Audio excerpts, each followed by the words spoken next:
सभी को जय जिनेंद्र।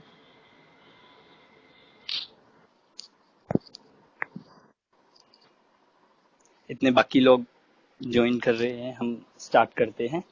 मंगलाचरण हम यहाँ पे स्टार्ट करेंगे।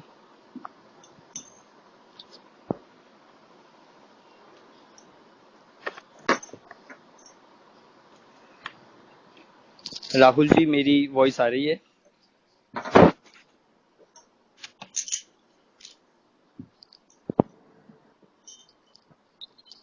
आ रही है सर, एकदम। हाँ जी, आ रही है। ओके ओके, चलिए हम स्टार्ट करते हैं। नमो अरिहन्ताणं नमैरियाणं नमो वज्रायाणं नमो लोये सव्यसाहुणम्।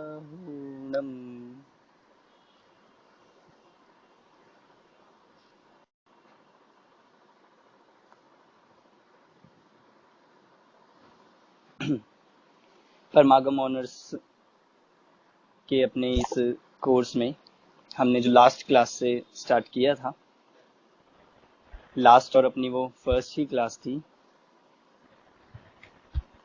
और हमने फर्स्ट क्लास में परमागम ऑनर्स का इस कोर्स का इंट्रोडक्शन स्वानुभूति दीदी के द्वारा, और हमने भी थोड़ा सा देखा था क्या होता है इस कोर्स में, कैसे ये चलने वाला है, क्या क्या हमें इसमें थोड़ा पढ़ने के लिए मिलेगा, ये सब हमने फर्स्ट क्लास में देखा था।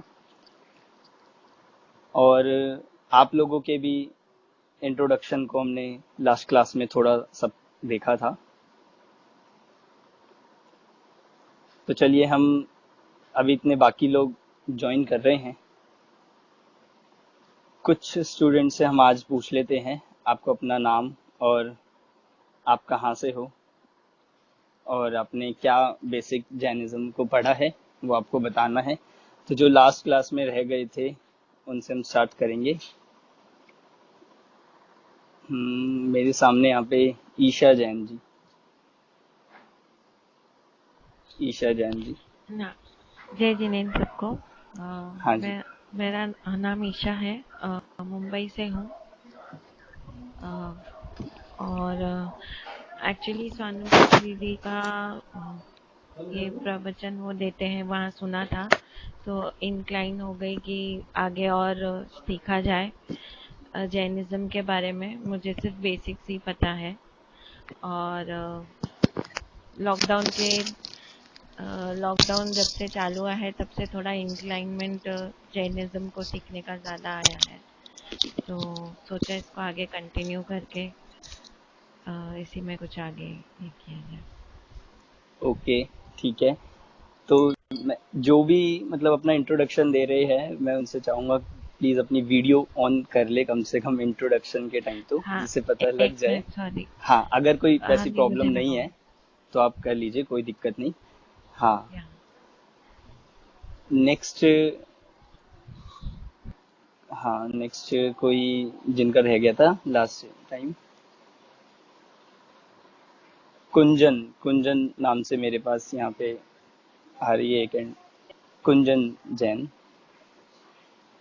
आप जय जिनेंद्र। जय जिनेंद्र।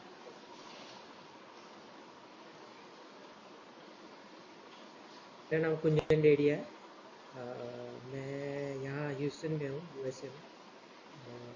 मैं अगेन बहुत सालों से जैन धर्म के बारे में पढ़ रहा है, यहाँ पे सीख रहा है, बट फंडामेंटल से और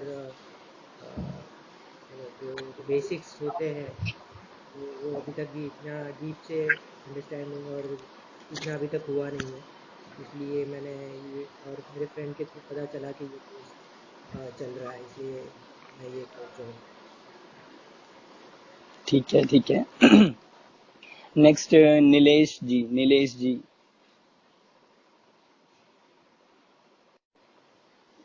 सुनाई देता है? हेलो। हाँ जी, हाँ जी।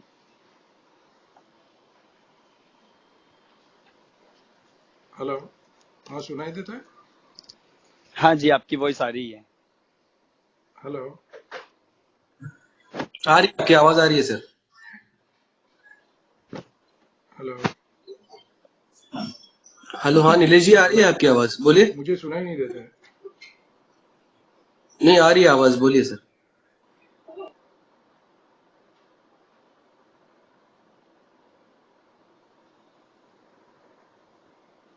शायद उनको हमारी वॉइस नहीं आ रही है। हाँ जी। हेलो,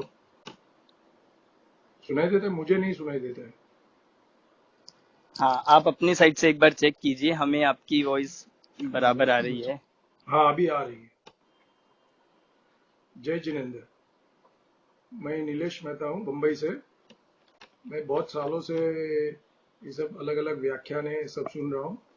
मैं पढ़ाई भी कर रहा हूँ आदित्य पंडित जी से, 1-to-1 क्लास। और मेरी वाइफ ने भी ये कोर्स किया है, वो 4 साल से कर रही है। तो मुझे भी हुआ कि मैं भी ये क्लास करूं और सही ढंग से सीख लूं कैसे करना है। तो इसलिए मैंने ये क्लास शुरू की है। चलिए, नेक्स्ट हम कुछ स्टूडेंट से और लेते हैं। हाँ, मेरे सामने ऊपर से आशीष जी। अ, जय जिनेंद्र। जय जिनेंद्र। तो एक्चुअली मेरा मतलब धर्म में रुचि धीरे धीरे बढ़ती जा रही थी। पंडित साहब, मस्जिद पंडित साहब, भैयादाना वाले पंडित साहब हैं, उनकी उनका व्याख्यान सुनकर बहुत अच्छी रुचि बनी मेरी। लेकिन हर प्रवचन में ये कहा जाता है कि कोई भी चीज़ आपको शुरू से एंड तक सीखनी है। मतलब जॉब के लिए हम जैसे पढ़ाई करते हैं, शुरू से एंड तक सीखते हैं, कोर्स ज्वाइन करके 5 साल 10 साल लगाते हैं, ऐसे ही हमें भी चारों अनुयोगों का अच्छे से समझना ज़रूरी है। और मेरी वाइफ ने भी जस्ट 1 साल पहले ज्वाइन किया है, तो उनको देख के मुझे भी मतलब रुचि बनी कि शुरुआत से ही चीज़ों को समझें तो ज़्यादा सही रहेगा, तभी हम सभी तरह से अच्छे से समझ पाएंगे, किस अपेक्षा समझ पाएंगे, और क्या कहा कहने की कोशिश की गई है कि इस ग्रंथ में, वो भी अच्छे से क्लियर हो पाएगा। यही था। जय हिंद। इसमें चलिए, जय हम हिंद। जय जिन हम बाकी स्टूडेंट्स का अब आगे लेंगे।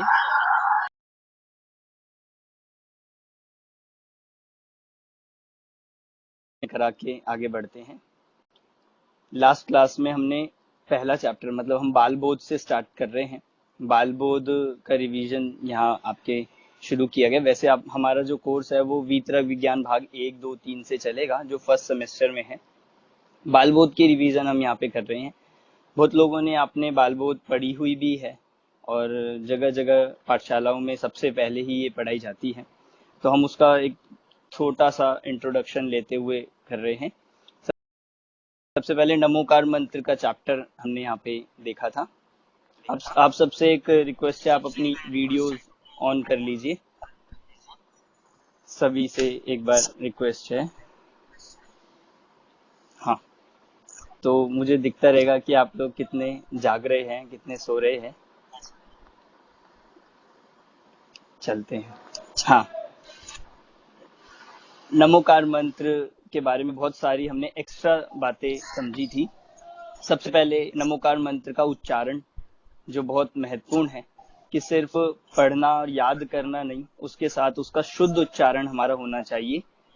कैसे गाना है उसे, किस हाँ, राहुल जी एक बार सबको म्यूट कर दीजिए, बाकी लोगों को। कौन सी मात्राएं हैं, काफी बातें हमने इसको, ये नमोकार मंत्र निधन मंत्र लिपिबद्ध किया गया है, क्योंकि 5 परमेष्ठी अनादि से है, इसीलिए ये नमोकार मंत्र भी अनादि से ही है। पर यहाँ मिलता है हमें सबसे पहले षट खंडाग, हमें नमोकार मंत्र प्राप्त होता है। तो ये सारी बातें बहुत सारी थी, आप लोगों ने नोट की होगी, आप उनको देख सकते हैं। और राहुल जी ने उसके नोट्स भी शायद बना के अपलोड किए थे, तो आप उनको भी रेफर करना। चैप्टर है। फिर हमने उसके बाद नमोकार मंत्र की महिमा, जो ऐसो पंच नमो यारो, उसको बहुत समझा था कि उसका क्या अर्थ होता है। ये नमोकार मंत्र सब पापों का नाश करने वाला है, सब मंगल में पहला मंगल है। सब पापों के नाश करने का मतलब क्या है? कि इसका मतलब ये नहीं है कि आप एक तरफ नमोकार मंत्र पढ़ते जाए और सारे पाप हमारे मिटते जाएंगे, एक तरफ हम हिंसा करते जाए, झूठ बोलते जाए, चोरी करते जाए और अभक्षय खाते जाए और नमोकार मंत्र पढ़ ले तो सारे पाप नष्ट हो जाएंगे। इसका अर्थ ये नहीं था। ये बताया गया था कि जिस समय हम नमोकार मंत्र को पढ़ते हैं, जिस समय हम 5 परमेष्ठी का स्मरण करते हैं, जब उन्हें हम ध्यान करते हैं, तब हमारे उस समय हम सब पापों से बचते हैं। उस समय हमारा कोई भी पाप का विचार नहीं चलता, अच्छे विचार चलते हैं। इसीलिए हम उस समय पाप भावों से बचते हैं, पापों से बचते हैं। तो ये अर्थ था कि नमोकार मंत्र सब पापों का नाश करने वाला है। कोई जो आपको डाउट्स होते हैं वो आप लास्ट क्लास से या आज की क्लास से जो होंगे हम वो एक साथ ले लेंगे। आज चलिए हम आगे चलते हैं। नमोकार मंत्र के बाद, इसकी महिमा के बाद जो एक पाठ हम पढ़ते हैं वो है चत्तारी मंगल पाठ। सबने सुना भी है, हम सब पढ़ते भी हैं चत्तारी मंगल पाठ। क्या क्या उसका अर्थ है, मंगल उत्तम शरण किसे कहते हैं और उसमें हम कहाँ मिस्टेक करते हैं, ये थोड़ी बातें आज हम इस चैप्टर से समझेंगे। फिर हमें एक और चैप्टर आज लेना है। मैं एक बार चत्तारी मंगल पाठ का यहाँ से पाठ कर देता हूँ, मैं पढ़ता हूँ, आप सब ध्यान से सुनना। आप सभी के पास बुक्स होंगी, आपके सामने बाल बोध पाठमाला भाग, और मैं राहुल जी से कहूंगा कि एक बार चत्तारी मंगल पाठ की जो पीडीएफ में स्लाइड है, हाँ, इसमें आप जो चत्तारी मंगल पाठ जहाँ पे लिखा है वहां वो वाली स्लाइड खोल दीजिए।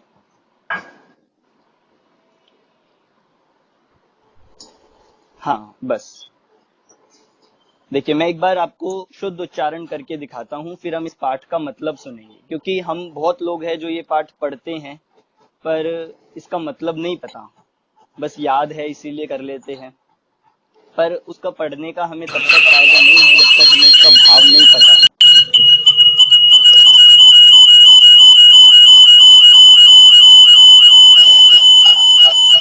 राहुल जी म्यूट थे जिससे डिस्टर्ब पार्ट को यहाँ से मैं पढ़ता हूँ, फिर मैं आपसे किसी से पूछूंगा, आपको पढ़ के बताना होगा या आपको जो याद है वो सुनाना होगा, ठीक है।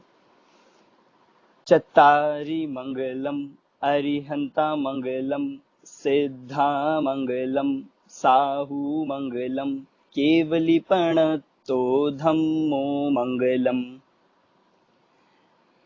देखिए चत्तारी मंगल, पहले मैं इसका मतलब बता देता हूँ आपको। चत्तारी, ये जो चत्तारी मंगल पाठ है ये प्राकृत भाषा में लिखा गया है। कौन सी भाषा में?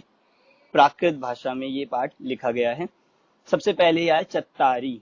चत्तारी मतलब होता है चार, चत्तारी मतलब चार। मंगलम, चार मंगल होते हैं। मंगल कितने हैं? चार है। इसके बाद कौन कौन से हैं मंगल? चार मंगल होते हैं तो कौन कौन से हैं मंगल? अरिहंता मंगलम, अरिहंत मंगल है, मतलब अरिहंत भगवान मंगल है। सिद्ध मंगल है। ऊपर में क्लास आ रहा है। राहुल जी एक बार सबको म्यूट कर दीजिए। हाँ, सिद्ध भगवान मंगल है। साहू मंगल है। अगली क्लास में पांच परमेश्वरी कौन कौन से होते हैं आप बताएंगे कोई? नीलेश जी अपने को अनम्यूट करके पांच परमेश्वरी के नाम आपको बताने हैं। हाँ अरिहंत जी, सिद्ध। ठीक, तो पांच परमेश्वरी हमने नाम पढ़े थे, तो अरिहंत पढ़ा था, सिद्ध पढ़ा था। अब ये साहू कौन से परमेश्वरी को कहा जाता है? तो जैसे पांच पर मंगल चार क्यों है और इसमें अरिहंत का नाम आया, सिद्ध का आया, चलो पर आचार्य उपाध्याय क्यों नहीं आए? क्या वे मंगल नहीं है? क्या उनको पढ़ने से, उनको ध्यान करने से मंगल नहीं होता? पर देखिए, हाँ मैं बताता हूँ, बहुत लोगों ने हैंड रेज किए हुए, कोई बात नहीं। साहू मंगल का अर्थ है साधु भगवान मंगल है, मतलब साधु मंगल है। तो साधु में सिर्फ साधु नहीं लेना, साधु में सिर्फ पांचवें नंबर के जो थे वो साधु नहीं आएंगे। साधु में आचार्य, उपाध्याय और साधु, इन तीनों को कहा। क्योंकि हमने एक बात देखी थी कि ये जो तीनों हैं, आचार्य है, उपाध्याय, साधु है, इनको अगर हम कॉमन एक नाम कह सकते हैं तो वो है मुनि, वो है साधु। आचार्य भी साधु है, उपाध्याय भी साधु है और साधु तो साधु है ही। तो इस तरह अरिहंत भगवान मंगल है, सिद्ध भगवान मंगल है, साधु मंगल है। साधु में हमें पता होना चाहिए कौन कौन? आचार्य, उपाध्याय और साधु। ये तीनों मंगल है। फिर चौथा क्या आया, केवली पणत्तो धम्मो मंगलम। केवली पणत्तो, केवली पणत्तो मतलब केवली के द्वारा कहा गया, केवली भगवान द्वारा कहा गया धम्मो, धर्म ही कैसा है, मंगल है। तो ये मंगल कौन कौन होते हैं, 4 मंगल इसमें बताए, अरिहंत, सिद्ध, साधु और केवली भगवान द्वारा बताया गया धर्म, मतलब ये ही 4 मंगल है। अब मंगल किसे कहते हैं, ये क्वेश्चन उठता है, मंगल किसे कहा जाए। आप मंगल तो कह रहे हो, मंगल शब्द का जैसे हम लोग अपना डेली अपनी उसमें बोलचाल में भी यूज करते, ऐसे बोलते हैं अच्छा। मंगल मतलब होता है कि कैसे, जैसे हम किससे पूछते हैं आप कैसे हो, तो कहते हैं मंगल में है सब, अच्छा है, अच्छा चल रहा है। तो मंगल शब्द अच्छे के लिए प्रयोग होता है, अच्छे के लिए यूज किया जाता है। तो यहाँ मंगल का अर्थ क्या है कि मंगल का मतलब है जो पापों को गलाए, जो मोह राग द्वेष रूपी पापों को गलाए, सुख को लाए, उसे मंगल कहते हैं। मैं दोबारा बताता हूं, जो मोह राग द्वेष रूपी पापों को गलाए और सुख को लाए अर्थात सुख की प्राप्ति कराए, उसे मंगल कहते हैं। ये मंगल यहाँ पे लिया, मतलब आप देखिए मंगल क्या है, अच्छा, जिसे हम कहते हैं अच्छा होना, अच्छा चल रहा है। तो अच्छा चल रहा है कब चलेगा अच्छा, कि जब मोह राग द्वेष रूपी पापों को नष्ट करेंगे। गलाना मतलब नष्ट होना, मिट जाना, दूर कर देना, और सुख को लाना मतलब सुख की प्राप्ति करेंगे, सुख जब सच्चे सुखी होंगे, उसे कहा जाएगा मंगल। तो ये 4 ही मंगल है, मतलब इन चारों ने इसी तरह मोह राग द्वेष रूपी पापों को नष्ट किया और सच्चे सुख की प्राप्ति करी। और हम भी यदि इनके द्वारा बताए हुए मार्ग पर हैं, इनके द्वारा बताए हुए धर्म पर चलेंगे, तो क्या होगा, हम भी कैसे हो जाएंगे, हम भी 5 परमेष्ठी में बन विराजमान हो जाएंगे, हम भी भगवान बन सकते हैं, हम भी सुखी हो सकते। इसका नाम है मंगल। ठीक है, तो ये 4 मंगल का भी पहला हम पढ़ते हैं, मंगल वाला। फिर दूसरा आता है इसके बाद उत्तम, इसके बाद आता है उत्तम। आप उत्तम वाला खोल दीजिए स्लाइड, मंगल के बाद उत्तम। मैं यहाँ से तब तक पढ़ता हूँ। अरिहनिद्धा लोग उत्तमा, साहु लोग उत्तमा, केवली पणत्तो धम्मो लोग उत्तमो। अब देखो, इसमें हमें उच्चारण में भी मैं आपको बाद में सारे उच्चारण से संबंधित बताऊंगा कहाँ कहाँ हम गलती करते हैं। अब लोग उत्तमा, 4 यहाँ लोग उत्तमा वाला जो हम पढ़ रहे हैं, उत्तम वाला, तो लोग उत्तमा इसका मतलब है लोक में उत्तम। उत्तम का क्या मतलब होता है, उत्तम का क्या अर्थ होता है, उत्तम मतलब होता है महान, श्रेष्ठ। उत्तम मतलब होता है श्रेष्ठ, श्रेष्ठ, उसे कहते हैं उत्तम। तो पहले में ही बताया, चत्तारी लोग उत्तमा, 4 ही क्या है, उत्तम है। लोक में 4 ही उत्तम है, 4 चीजें ही श्रेष्ठ है, बाकी चीजें ना तो श्रेष्ठ है, बाकी चीजें ना महान है, सिर्फ 4 चीजें श्रेष्ठ कही। क्या क्या 4 चीजें ली, पहला वही अरिहंता लोग उत्तमा, अरिहंत ही लोक में उत्तम है, अरिहंत उत्तम है, अरिहंत भगवान उत्तम है। दूसरा सिद्ध भगवान उत्तम है, सिद्धा लोग उत्तमा, सिद्ध भगवान लोक में उत्तम है। तीसरा साहु लोग उत्तमा, साधु ही लोक में उत्तम है। और चौथा, साधु में आपको ध्यान है, साधु में कौन कौन लेने हैं, आचार्य, उपाध्याय और साधु, ये तीनों साधु में आएंगे। और चौथा है लोग उत्तमा, केवली पणत्तो धम्मो लोग उत्तम।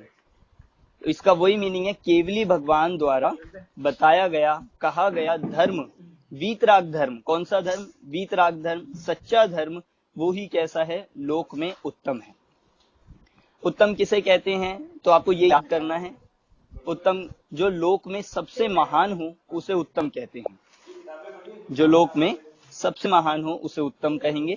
उत्तम 4 है, मतलब आप सोचिए हमें क्या क्या महान लगता है, कौन कौन महान लगते हैं हमें, प्राइम मिनिस्टर, बड़े बड़े सेलिब्रिटीज, बड़े बड़े जो करोड़पति होते हैं वो महान लगते हैं। पर यहाँ पे क्या कह रहे हैं, कौन है महान, महान कहा जाएगा। महान होने का वो क्या है, मतलब आधार क्या है, इसका पैरामीटर क्या है, हम इन्हें महान क्यों कह रहे हैं, क्योंकि ये सुखी है, क्योंकि ये सुखी है, इसीलिए इन्हें महान कहा। हाँ, म्यूट कर दीजिए एक बार बाकी लोगों को। हाँ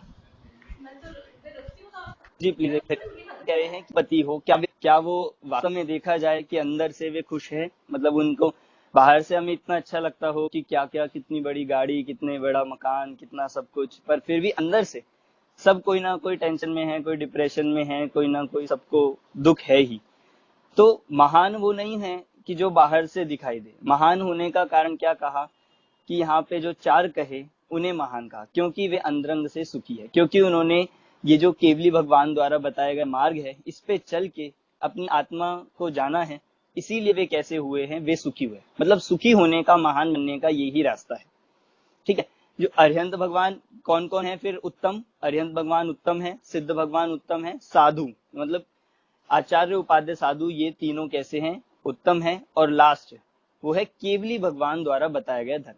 ये चौथे वाला जो है, ये इसीलिए कहा क्योंकि अगर हमें अरिहंत भी बनना है, हमें सिद्ध भी बनना है, या जो भी आज तक महान बने वो कैसे बने? इसी से बने, केवली भगवान के द्वारा बताए गए धर्म से। मतलब जो जैन धर्म है, वीतराग धर्म है, उसे पढ़कर, उसे सुनकर, उसे समझकर ही आज तक जितने भी लोग महान बने हैं, हम भी उसी तरह से महान बन सकते हैं। ठीक। तो देखो, बेसिक हमें थोड़ा थोड़ा समझना है, इसलिए हम ज्यादा डिटेल में नहीं भी जाएंगे, और बहुत से ज्यादातर लोग सब नए हैं, इसीलिए हम ज्यादा इजी मतलब टफ करके नहीं समझे। अगर आपको टफ लगेगा तो आप मुझे बता सकते हो। ये अगला चरण शरण की तरफ, जो हम इसके बाद पढ़ते हैं, उत्तम वाले के बाद जो हम पढ़ते हैं वो है शरण का। मैं पढ़ता हूं, इतने यहाँ पे स्लाइड निकाल रहे हैं। चत्तारि शरणं पवजामि, अरिहन्ते शरणं पवजामि, सिद्धे शरणं पवजामि, साहु शरणं पवजामि, केवलीपणत्तं धम्मं शरणं पवजामि। देखिए, इसमें थोड़ा हम पढ़ने में बहुत ज्यादा मिस्टेक करते हैं, कोई भी कुछ भी बोल देता है, कोई भी कुछ भी पढ़ देता है, तो वो मैं आपको बताऊंगा। पहले देखिए शरण किसे कहते हैं। शरण इसमें आया, यहाँ जो ये वाला जो पाठ है, इसमें शरण के बारे में बता रहे हैं। शरण भी कितने होते हैं? 4 होते हैं। शरण मतलब होता है सहारा, शरण मतलब होता है अवलंबन, मतलब जिनकी हम शरण में जाए। हम ऐसे बोलते हैं ना, हम किसके सहारे से, हम किसकी शरण, कोई ये हमारे लिए शरणभूत है, ये हमारे लिए सहारे। तो शरण का मतलब होता है ऐसे अवलंबन, ऐसे सहारे, उसे कहते हैं शरण। तो शरण उसे कहेंगे कि जिससे हम, जिनके पास जाके हम अपने दुख से बच सकते हैं। ठीक। तो यहाँ पे बता रहे हैं कि कौन कौन शरण है इस पूरे लोक में, हमारे लिए कौन शरण है। तो पहली लाइन में बताया, चत्तारि शरणम पवज्झामि। चत्तारि शरणम पवज्झामि कि 4 शरण होते हैं। चत्तारि शरणम पवज्झामि, पवज्झामि मतलब मैं जाता हूं, मैं 4 शरण में जाता हूं। 4 शरण में जाता हूं, एक एक करके बताएंगे यहाँ पे। अरिहंते शरणम पवज्झामि, अरिहंते मतलब अरिहंत भगवान की। अब देखना, पहले हम अरहंता पढ़ रहे थे सब में, अब यहाँ पे क्या ध्यान देना है, अब यहाँ पे अरिहंते हैं। अब ध्यान से देखिएगा, आपके सामने भी आ रहा है और आपके पास बुक्स भी होगी। अरिहंते हम इसे बोलेंगे, अरिहंते, अरिहंत की शरण में। अरिहंते शरणम मतलब हो गया अरिहंत की शरण में, पवज्झामि मतलब मैं जाता हूं। फिर सिद्धे शरणम पवज्झामि, सिद्ध की शरण में जाता हूं। साहू शरणम पवज्झामि, साहू अर्थात आचार्य उपाध्याय साल, इनकी शरण में मैं जाता हूं। और लास्ट में केवली भगवान द्वारा, केवली पणत्तम धम्मम शरणम पवज्झामि, केवली भगवान द्वारा कहा गया धर्म, उसकी शरण में मैं जाता हूं। तो ये 4 शरण कौन कौन सी हो गई? वही वाली। अब देखो, नाम याद करना बहुत इजी है, जो मंगल है वही उत्तम है और वही शरण है, पर हमें तीनों का मतलब पता होना चाहिए। मंगल किसे कहा? मंगल कोई बताएगा मंगल किसे कहते हैं? हाँ प्राची जी। हाँ जी बताइए।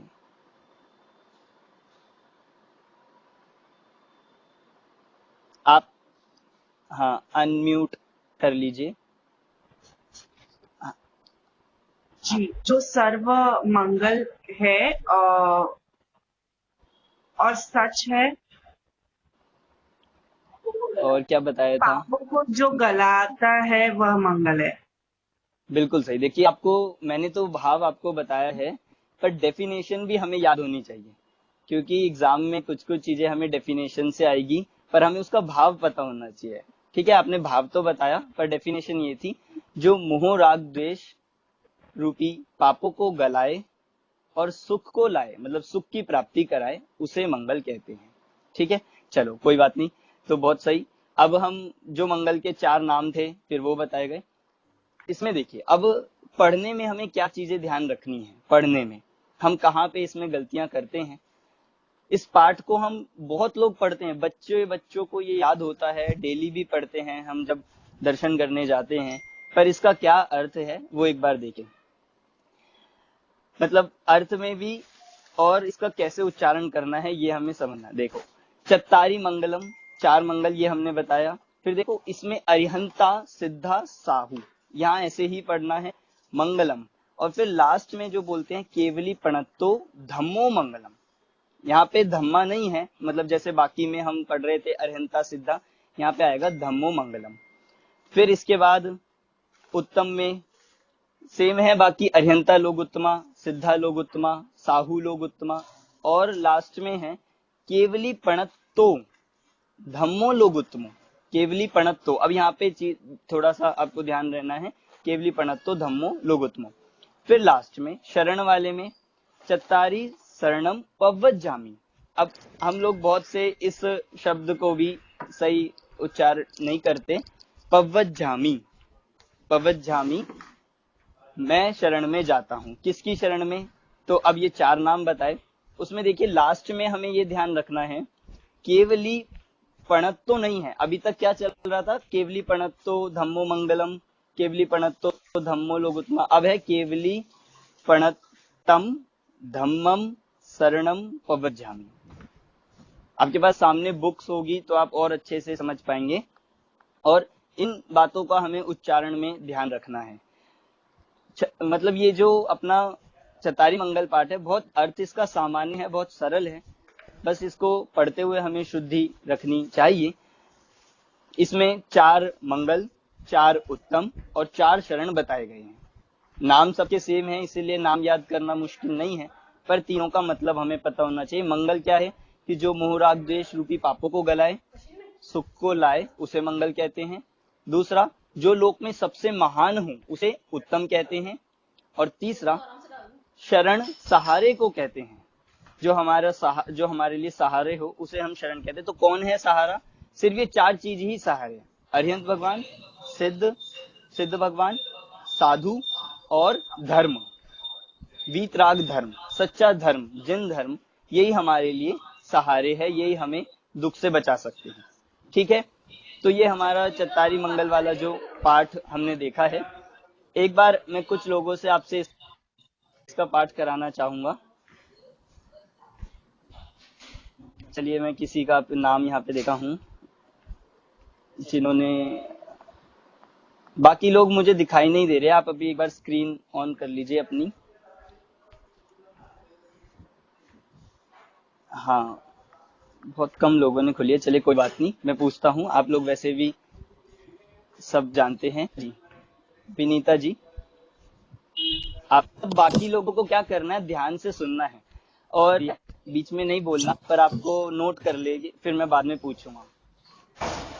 चलिए विनीता जी, आप विनीता जी।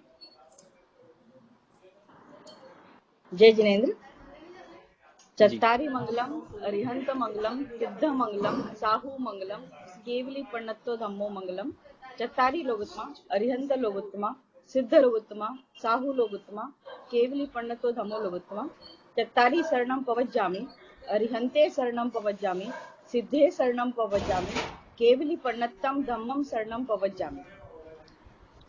चलिए, इन्होंने पढ़ा, बहुत सही। बस मैं पूछता हूँ, हाँ, मेरे सामने नमिता जी, आपको बताना है क्या इन्होंने बिल्कुल ठीक पढ़ा है?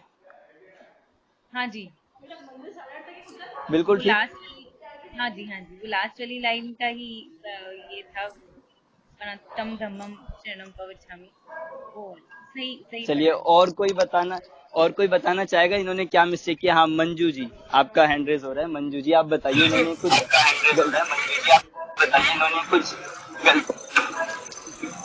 राहुल जी सबको म्यूट कर दीजिए, सिर्फ मंजू जी को। थोड़ा मंगलम मंगलम पढ़ रही हूँ। कार्य लोगुत्तमा अरिहंता साहू लोग धम्मो लोगुत्तम शायद अरिहंते शरणम तम कर दिया, कोई बात नहीं, इम्प्रूव करेंगे। क्योंकि हम जो हमें याद है अभी तक कैसा है वो तो तब से ही चला आ रहा है।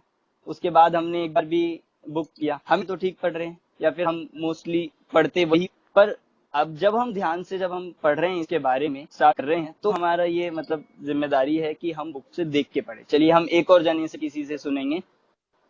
आप देख के ही पढ़िएगा, कोई बात नहीं, देख के पढ़ना है आपको, देख के इसका शुद्ध उच्चारण करना है।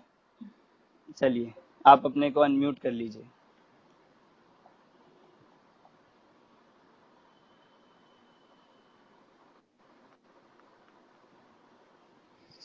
नहीं, आपकी वॉइस नहीं आ रही है।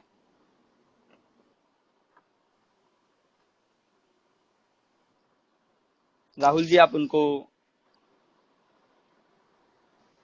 हाँ जी,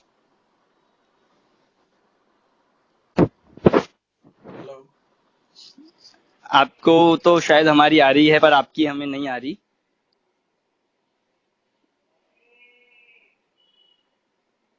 चलिए मैं इतने किसी और से पढ़वाता हूँ।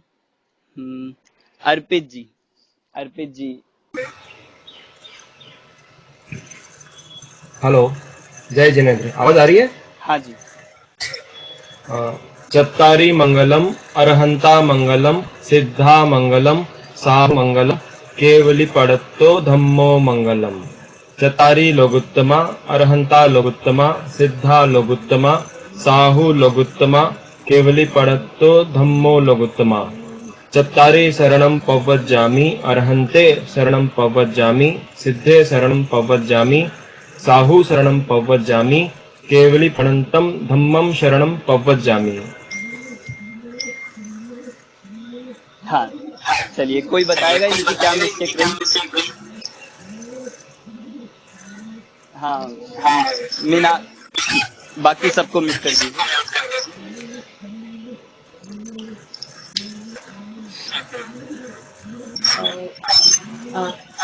धम्मो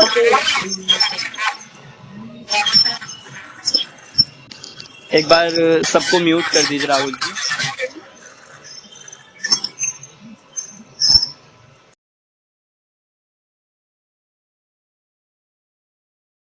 हाँ, जो भी आंसर देते हैं वो आप थोड़ा ध्यान रखिए, आप जैसे आंसर दे दे आप अपने को वापस से म्यूट कर लीजिएगा।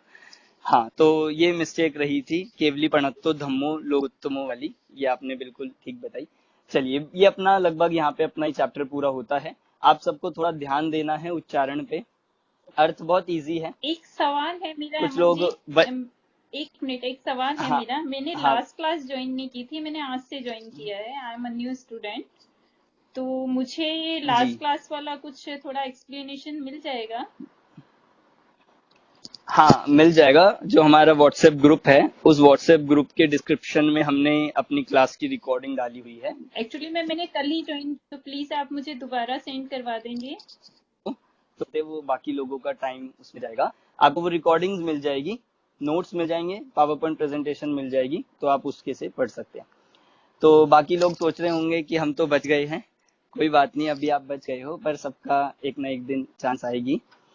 तो अब हम अगले चैप्टर पे चलते हैं। अगला चैप्टर है हमारा तीर्थंकर भगवान वाला। बहुत ही नई बात, तीर्थंकर कौन होते हैं। चलिए हम स्टार्ट करते हैं अगले चैप्टर को। चलिए, बहुत से लोग आज होते हैं जो भगवान को सोचते हैं, मतलब ऐसा मानते हैं कि कौन होते हैं भगवान। अब कुछ जो है जो मानते हैं हाँ भगवान होते हैं, पर उन्हें नहीं पता कि भगवान आखिर कौन होते हैं, सच्चे भगवान कौन है, कौन सच्चे नहीं है, भगवान क्या करते हैं, तो सब अच्छा बुरा चल रहा है क्या ये भगवान करने वाले हैं। ये सारी बातें हमें भगवान का स्वरूप जब नहीं जानते तब हमारे मन में प्रश्न उठते हैं कि जो सारी दुनिया बनाई है किसने बनाई है, तो आप लोग क्या कहोगे? सबका क्या आंसर आएगा? भगवान ने बनाई है। ये जो इतनी दिक्कतें आती है दुनिया में, परेशानी आती है, ये किसने कैसे आती है? आप कहोगे कि मतलब बहुत लोग कहेंगे, आप नहीं तो, कि भगवान ने बनाई। पर देखिए कौन होते हैं सच्चे भगवान, ये हमें आज समझना होगा। क्या भगवान जगत का कुछ कर सकते हैं? क्या कुछ करते हैं? और भगवान में और तीर्थंकर में क्या अंतर होता है? ये सारी चीजें हमें इस चैप्टर में समझेंगे। बहुत ही इंटरेस्टिंग चैप्टर है हमारे लिए, बहुत प्रैक्टिकली भी ये यूजफुल रहेगा। हमने पिछले क्लास में 5 परमेष्ठी के बारे में पढ़ा था, अरिहंत, सिद्ध, आचार्य, उपाध्याय, साधु। ठीक है, आप में से किसी को क्वेश्चन नहीं हुआ कि अब जैसे महावीर भगवान है, महावीर भगवान वो कौन से परमेष्ठी में जाएंगे?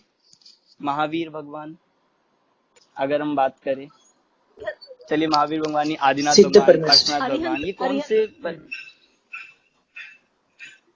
अब बहुत से लोगों को कोई कह रहा है, सही है, जो भी आप लोग मतलब जिज्ञासा के लिए उत्पन्न करा रहा हूं कि देखिए बाकी भगवानों का क्या होगा। तो हमारी थी कि जैन धर्म व्यक्ति ये थी कि इसमें किसी पर्टिकुलर को नहीं किया, मतलब जो एक कॉमन पद है उनको नमस्कार, ऐसा नहीं किया कि एक महावीर भगवान ले लेते, एक आदिनाथ भगवान ले लेते, एक पार्श्वनाथ ले लेते 5, पर ऐसा ना करके सबको सिद्ध या सबको अरिहंत परमेष्ठी या फिर जो नमोकार मंत्र है वो किसी व्यक्ति को नमस्कार नहीं करता, पदों को नमस्कार। गुणों की मुख्यता है, गुणों की प्रधानता क्लास में देखी थी। आज देखो ये जो तीर्थंकर और भगवान वाले चैप्टर के बारे में हम देखेंगे, तो हमें ये जो क्वेश्चन, आप अगर आप भगवान के नाम, तो आप ज्यादा से ज्यादा क्या बता सकते हैं भगवान के नामों में? आप सोचिए, सच्चे भगवान की बात करें, सच्चे भगवान के आपको नाम बताएं तो आप क्या याद आएगा आपको? सिर्फ 24 तीर्थंकरों के नाम, वो भी बहुत लोगों को पूरे याद नहीं होंगे शायद। चलो वो तो कोई बात नहीं, हम वो कर लेंगे याद। तो ये जो तीर्थंकर 24 होते हैं, क्या 24 ही होते हैं? तो ये सारी बातें इसमें देखते हैं। चलिए सबसे पहले बात करें, भगवान किसे कहते हैं? भगवान किसे कहते हैं? कौन होते हैं भगवान? हाँ, यहाँ पे स्लाइड भी खुल गई है, वैसे इसकी भी जरूरत हमें कम ही है, हम चलो डिस्कस ही करते हैं। भगवान किसे कहते हैं, कौन होते हैं भगवान? तो यहाँ पे एक डेफिनेशन है, ये आपको एज इट इज याद करनी है। जो वीतरागी है और सर्वज्ञ हैं वे सभी भगवान हैं। जो वीतरागी है, सर्वज्ञ और हितोपदेशी है, वे भगवान। देखिए जैन धर्म किसी भी तरह से, आपको पिछली बार स्वानुभूति दीदी की उसमें भी बताया था कि जैन धर्म हमें क्या बताता है कि हम परीक्षा करें, हम उसको टेस्ट करें, हम उसको खुद एक्सपीरियंस करके देखें वो चीज सही है कि नहीं है। आप आज किसी को बताओगे कि ये भगवान है, तो सबसे पहला क्वेश्चन ये उठता है कि किसने कहा, किसने देखा? आप कैसे कह सकते हो ये भगवान है? ऐसा क्या इनमें अलग है कि ये तो भगवान है और हम भगवान नहीं है? ऐसा क्या अलग है कि उनकी तो पूजा हो रही है और हमारी नहीं हो रही, या बाकी लोगों की नहीं होती? क्यों इतना अंतर है? या भगवान बनते हैं तो कैसे बनते हैं? भगवान बनने का मार्ग क्या है? भगवान सुखी है या दुखी है? ये सारे क्वेश्चन हमें जब भी हम देव दर्शन करते हैं, मंदिर जाते हैं, या किसी हम नए लोगों को आज जोड़ते हैं तो उनके मन में उठते हैं। तो ये भगवान की परिभाषा क्या है? जो वीतरागी है, सर्वज्ञ है, उन्हें भगवान कहते हैं। अब देखो, अब हमें से बहुत लोग दिगंबर होंगे, हो सकते हैं, बहुत लोग श्वेतांबर भी हो सकते हैं। तो हम किसी भी तरह का भेद ना करके हम ये समझेंगे कि वास्तव में सच क्या है, भगवान किसे कहते हैं। आपको मैं किसी का नाम लेके नहीं बताऊंगा कि ये नहीं, ये सच्चे नहीं हैं, ये झूठे हैं, ये सही नहीं है, पर हमें खुद इस बात का निर्णय करना है, खुद इस बात को समझना है कि भगवान कौन होते हैं। मतलब हम उसका स्वरूप समझ जाएंगे, फिर हम उसे अप्लाई कर ले, हमें एक फॉर्मूला मिल जाएगा, हम एक स्वरूप पता लग जाएगा कि ये भगवान का स्वरूप है। अब ये जिस पे अप्लाई होगा वो भगवान है, हम उनकी पूजा करेंगे। ये क्वालिटीज, ये गुण जिसमें पाए जाएंगे हम उन्हें भगवान मानेंगे, अब फिर वो चाहे कोई भी हो। ठीक है, अब हम इस तरीके से तैयारी हम शुरू करेंगे कि हम किसी एक पर्टिकुलर व्यक्ति विशेष से नहीं कि भाई हमें तो महावीर भगवान ही पसंद है, हमें पार्श्वनाथ भगवान ही पसंद है, या किसी को कोई और पसंद होते हैं।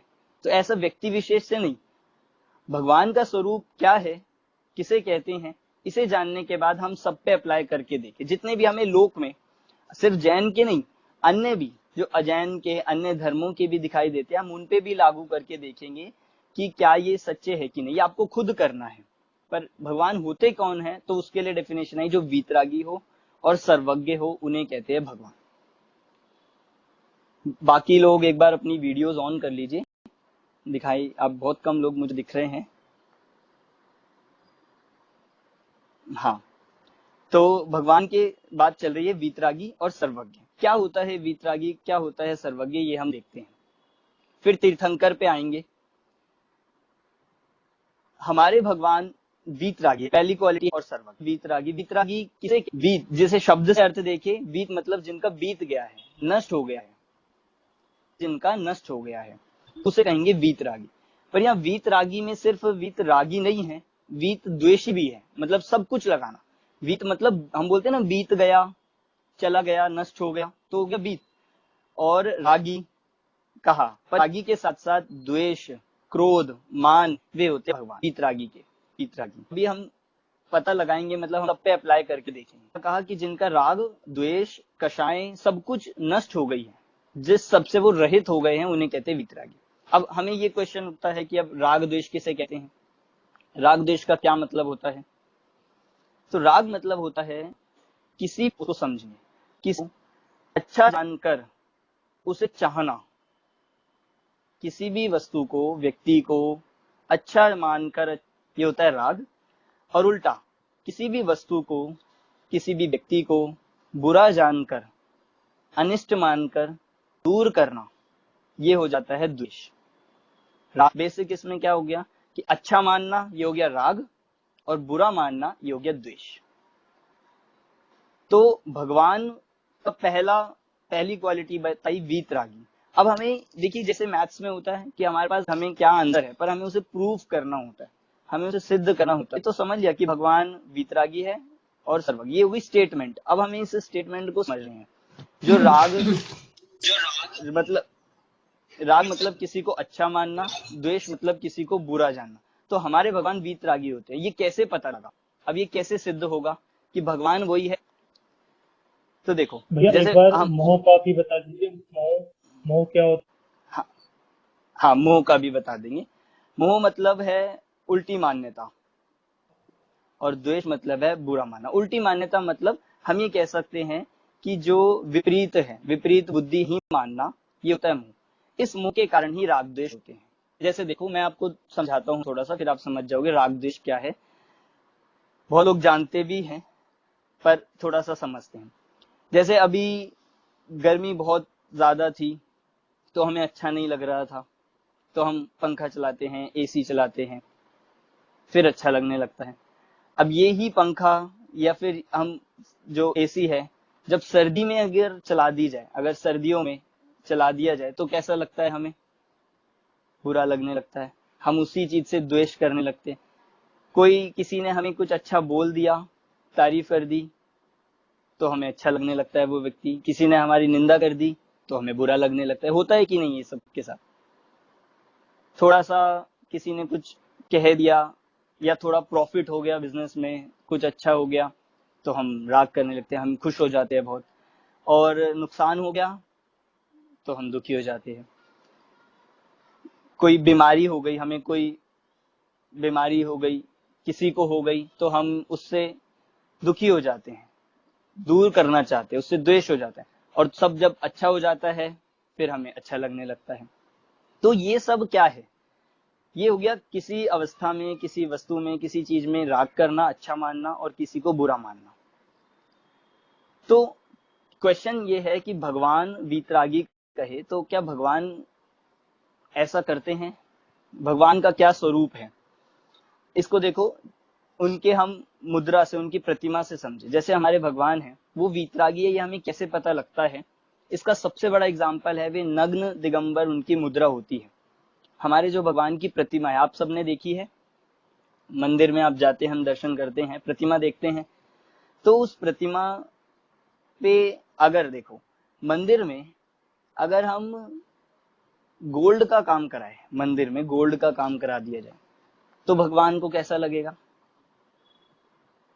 मजा आएगा उनको, अच्छा लगता होगा।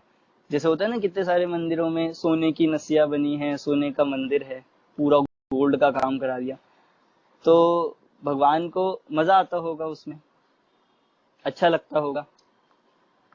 लगता है ऐसा? नहीं। और अगर चांदी का करा दिया जाए, चांदी का नहीं, सिर्फ स्टील का करा दिया जाए, उनकी वेदी, उनका जो सिंहासन है वो स्टील का बना दिया जाए, तो उन्हें कैसा लगता है? कुछ भी फर्क ही नहीं पड़ता। चलो वो छोड़िए, आप अगर आप उनके सामने जाके बहुत अच्छे से पूजा करो, बहुत भक्ति भाव से 2-3 घंटे आप वहां पूजा करो, विधान करो, तो आप वो खुश हो जाते होंगे आपको देख के। और एक दूसरा व्यक्ति है, दूसरा आपका मेंबर है जो जाता ही नहीं है, और वो कभी कभी एक दिन गया हो, मतलब वो साल में, तो भगवान उसको कहते होंगे कि आगत्य। ऐसा होता है क्या? आप कोई जैसे मंदिर में कोई बहुत अच्छे से पूजन कर रहा हो, एक वो, और दूसरा तरफ एक बच्चा हो जो खेल रहा हो, इधर उधर भाग रहा हो, कभी कुछ बिगाड़ रहा हो, कभी कुछ गिरा रहा हो, तो उससे द्वेष करते होंगे, और जो अच्छे से पूजन कर रहा है उससे अच्छा मानते होंगे। ऐसा होता है? नहीं। इसका मतलब आपने देखा है कभी ऐसा हो कि भगवान नाराज हो गए हो, दुखी हो रहे हो? या नहीं होता ना। देखिए, भगवान के जो मंदिर है, उनकी जो प्रतिमा है, उनका जो स्वरूप है, वो वीतरागी है। वीतरागी का मतलब है ना तो वो किसी को अच्छा मानते और ना किसी को बुरा। आप उनके सामने जाके उनकी बहुत ज्यादा तारीफ करो तो भी वो बिल्कुल वीतरागी ही रहेंगे, और आप उनके सामने जाके उनकी बहुत ज्यादा निंदा करो या उनकी कोई जाके उनको उपसर्ग करे, उनको उल्टा सीधा बोले, पूजन ना करे, तो भी वो वीतरागी ही रहते हैं। मतलब किसी अच्छी चीज से, अच्छे व्यक्ति के प्रति राग नहीं करते और बुरे के प्रति द्वेष नहीं करते, ना किसी को अच्छा मानते ना किसी को बुरा मानते। इसका नाम है वीतरागी। समझ आ रहा है मतलब आपको कि वीतरागी किसे कहते हैं? अब आप इसको सिद्ध कैसे करें हम कि हाँ, आपने कह दिया वीतरागी भगवान है और वीतरागी इसे कहते हैं। अब हमें ये कैसे पता लगे भगवान वीतरागी कौन से हैं कौन से नहीं? देखो, इसके लिए थोड़ा समझो। जैसे हमारे भगवान के पास क्या देखा आपने? जो जिन मंदिर में जाते हो आप, जिन प्रतिमा जो होती है, प्रतिमा में क्या क्या होता है? भगवान कैसे बैठे होते हैं? हम जानते हैं हाथ पे हाथ रख के बैठे होते हैं। ऐसा तो नहीं करते किसी को ऐसे आशीर्वाद दे रहे हैं? आपने देखी कोई ऐसी प्रतिमा जिसमें भगवान ऐसे आशीर्वाद, आंख खोल के किसी को देख रहे हो? नहीं होता। तो और उनके पास आसपास क्या होता है? भगवान के पास बहुत सारा बड़ा एक, मतलब बहुत सारी सामान हो, बहुत सारे अस्त्र शस्त्र हो, ऐसे हो बहुत सारे। ऐसा होता है क्या? नहीं होता। ठीक है, तो अब हम इससे बात से समझेंगे कि ये नहीं होता, इसका मतलब है वे वीतरागी है। क्यों? क्योंकि अगर आप मान लीजिए, जैसे सबसे पहले हम वस्त्र की बात करें, हम जो कपड़े पहनते हैं, वस्त्र पहनते हैं, ये क्यों पहनते हैं? जाते हैं क्योंकि या हमें है, या हम मतलब किसी चीजों से, धूल मिट्टी से बचना चाहते हैं, इसीलिए करते हैं। और हमारे भगवान या हमारे मुनिराज ये सब निर्गल भी क्या है, ना तो इन्हें किसी चीज से सर्दी लगती, ना इन्हें गर्मी लगती, ना ये किसी को अच्छा मानते, ना इन्हें धूल मिट्टी से कोई परेशानी होती। तो इसीलिए वस्त्र ना होना, उनकी नग्न दिगंबर मुद्रा ही हमें क्या बताएगी। जैसे देखो, एक और बात, एक और एग्जांपल देखो। हम ये आपको मैं फॉर्मूला बता रहा हूं, आप इसको अप्लाई करके देखना। अगर वस्त्र है तो वस्त्र के साथ बहुत सारे चक्कर है। वस्त्र में भी ये देखा जाएगा कौन से कलर के पहने, कौन सी क्वालिटी के पहने, कौन से ब्रांड के पहने, की गर्मी वाले पहने, तो फिर वो वीतरागी नहीं है। मतलब वस्त्र जहां ऐसी देखो, अगर हम अस्त्र शस्त्र की बात करें, मतलब हाथ में किसी के त्रिशूल, किसी के तलवार, किसी के कुछ, मतलब कोई सवारी है, तो ये अस्त्र शस्त्र यदि हाथ में होते हैं तो ये क्या चीज को बताते हैं? अगर आपके हाथ में, आप मान लो आप अपने पास कोई होते, कोई ना कोई भाई लोग अपनी सेल्फ प्रोटेक्शन के लिए गन रखते हैं या कोई चाकू रखते हैं, तो जैसे किसी एक व्यक्ति के पास अपने पास गन हो, तो वो व्यक्ति बताइए वो डरपोक है कि निडर है? डरपोक है। मतलब उसके पास अस्त्र शस्त्र होना ही ये नहीं कि वो बहुत महान हो गए, इसका मतलब तो बहुत ये हुआ कि तो खुद ही डरते हैं। शस्त्र आप कब रखते हो? दो चीजों में रखते हैं हम, जैसे कोई तलवार आदि हो, या दूसरे को डराना हो, या हमें किसी दूसरे को डराना हो तभी रखेंगे, उसके अलावा तो नहीं रखते। तो हमारे भगवान किसी भी उनके पास के अस्त्र शस्त्र नहीं होते, इससे क्या सिद्ध होता है कि वे किसी से डरते नहीं है, ना उन्हें किसी को डराना। ये हो गया वीतरागी, मतलब हम वीतरागी को सिद्ध कर रहे हैं एक एक एग्जाम्पल से। उनके पास और कौन होता है? उनके पास कोई सवारी होती है, कोई गाड़ी। जैसे हम बहुत तरह के, आज देखो आप लोक में आपको बहुत वैरायटी मिलेगी, आप जिस भी क्वालिटी के देखना चाहो उस तरीके के मिल जाएंगे, पर हमें उसमें कंफ्यूजन ये होती है कौन सही है कौन गलत है, ये कैसे पता लगे। तो भगवान की परिभाषा एक बता दी, वीतरागी सर्वज्ञ। आप अब इसको अप्लाई करो। अभी हम वीतरागी को समझ रहे हैं। तो उनके पास कोई सवारी नहीं होती। क्यों सवारी नहीं होती? क्यों? क्योंकि वे कहीं जाना नहीं चाहते। सवारी किस चीज को बताती है? मतलब आपके पास कोई गाड़ी हो, कोई कार, मतलब बाइक हो, ये सब क्या है? कि आपको कहीं ना कहीं जाने का मन है, कहीं ना कहीं जाना चाहते हो। तो हमारे भगवान किसी भी प्रकार की सवारी यूज नहीं करते, क्योंकि वे तो सिद्ध दशा में, मतलब सिद्ध शिला में ही विराजमान है, उन्हें कहीं जाने का नहीं है। ये भी वीतरागता को। और देखो उनके पास कौन होते हैं? उनके बच्चे, उनकी पत्नी होते हैं। कोई आपने किसी मंदिर में देखा कि ऐसे पेयर से बैठे हो भगवान? नहीं है। पर लोक में ऐसे बहुत से भगवान दिखाई देते हैं। पर देखो अगर किसी के पास परिवार, स्त्री, पत्नी है, तो ये किस बात को बता रहे हैं? कि उन्हें अभी राग है। कोई परिवार, स्त्री, उन सब के साथ, बच्चों के साथ तब तक रहेगा जब तक राग है। तो वो राग को बताने वाला है। और हमारे भगवान के पास कोई देखा आपने कभी कि उनके साथ में कोई बैठा हो? कभी नहीं होता। तो इससे भी क्या सिद्ध होता है कि वे कैसे हैं? वीतरागी हैं। समझ आई आपको बात? अभी हमने आप देखो, हमने किसी को बताया नहीं कि ये भगवान ही सच्चे होंगे या ये भगवान। अब आपको इस बात को खुद लॉजिकली सिद्ध करना है, खुद समझना है, क्योंकि जैन धर्म है। यहाँ पे आप पाया जाता कि आप तो बस चुपचाप से चले जाओ, आपको कहा ना कि ये मंदिर है, ये भगवान है, इनको मानो, ऐसा नहीं है। यहाँ ऐसा नहीं कहा जाता। यहाँ कहा जाता है कि आपको अगर पूजा करनी है, भगवान को मानना है, तो आपके पास खुद इतना अधिकार है, खुद इतना राइट है कि आप खुद सोचो, खुद निर्णय करो कि कौन सच्चे हैं कौन नहीं है। तो हमें डेफिनेशन मिल गई, वीतरागी और सर्वज्ञ ये होते हैं वही भगवान। अब सर्वज्ञ की बात करो पहले। सर्वज्ञ कौन होते? सर्वज्ञ शब्द का मतलब है सर्वज्ञ, मतलब सर्व को जो जाने, सबको जानने वाले, उन्हें कहते हैं सर्वज्ञ। अभी शब्द से अर्थ ये हुआ, ठीक है? आप नोट करते रहे ना, तो बाद में आप सब भूल जाओगे, ठीक? तो जो सबको जाने उन्हें कहते हैं सर्वज्ञ। अब देखो हम इसको थोड़ा कंपेयर करते हैं। हम क्या क्या जानते हैं, कितना जानते हैं? अब देखो हम तो कितना कम जानते हैं। अभी मैं अगली 5 मिनट बाद क्या बोलने वाला हूं ये आप अभी नहीं बता सकते। जो लोग पिछली क्लास में नहीं थे, मैंने पिछली क्लास में क्या बोला था, आप ये नहीं बता सकते। आप जहां आपके पीछे क्या हो रहा है, पिछले रूम में क्या हो रहा है, अगले घर में क्या हो रहा है, ये हम नहीं बता सकते, ये हम नहीं जान सकते। कोई जान सकता है तो बताइए। तो हम नहीं जान सकते। और दूसरी क्वालिटी क्या है? सर्वज्ञ की, जो सबको जाने। इसको मैं डेफिनेशन बताता हूं आपको।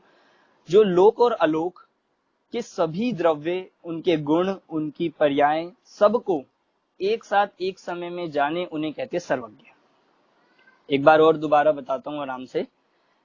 लोक और अलोक, जितना भी लोक मतलब जितना भी वर्ल्ड है, जितना भी हम जानते हैं और नहीं भी जानते, उतना जितना बड़ा भी 3 लोक और अलोक है, उस सारे को, जो उस सब में जो द्रव्य हैं, जितने भी पदार्थ है, उन सब द्रव्यों को, उनके गुण, उसमें क्या क्या क्वालिटीज हैं, उनकी क्या क्या पर्याय हैं, उन सब को जो एक साथ एक समय में जाने, उन्हें कहते हैं सर्वज्ञ।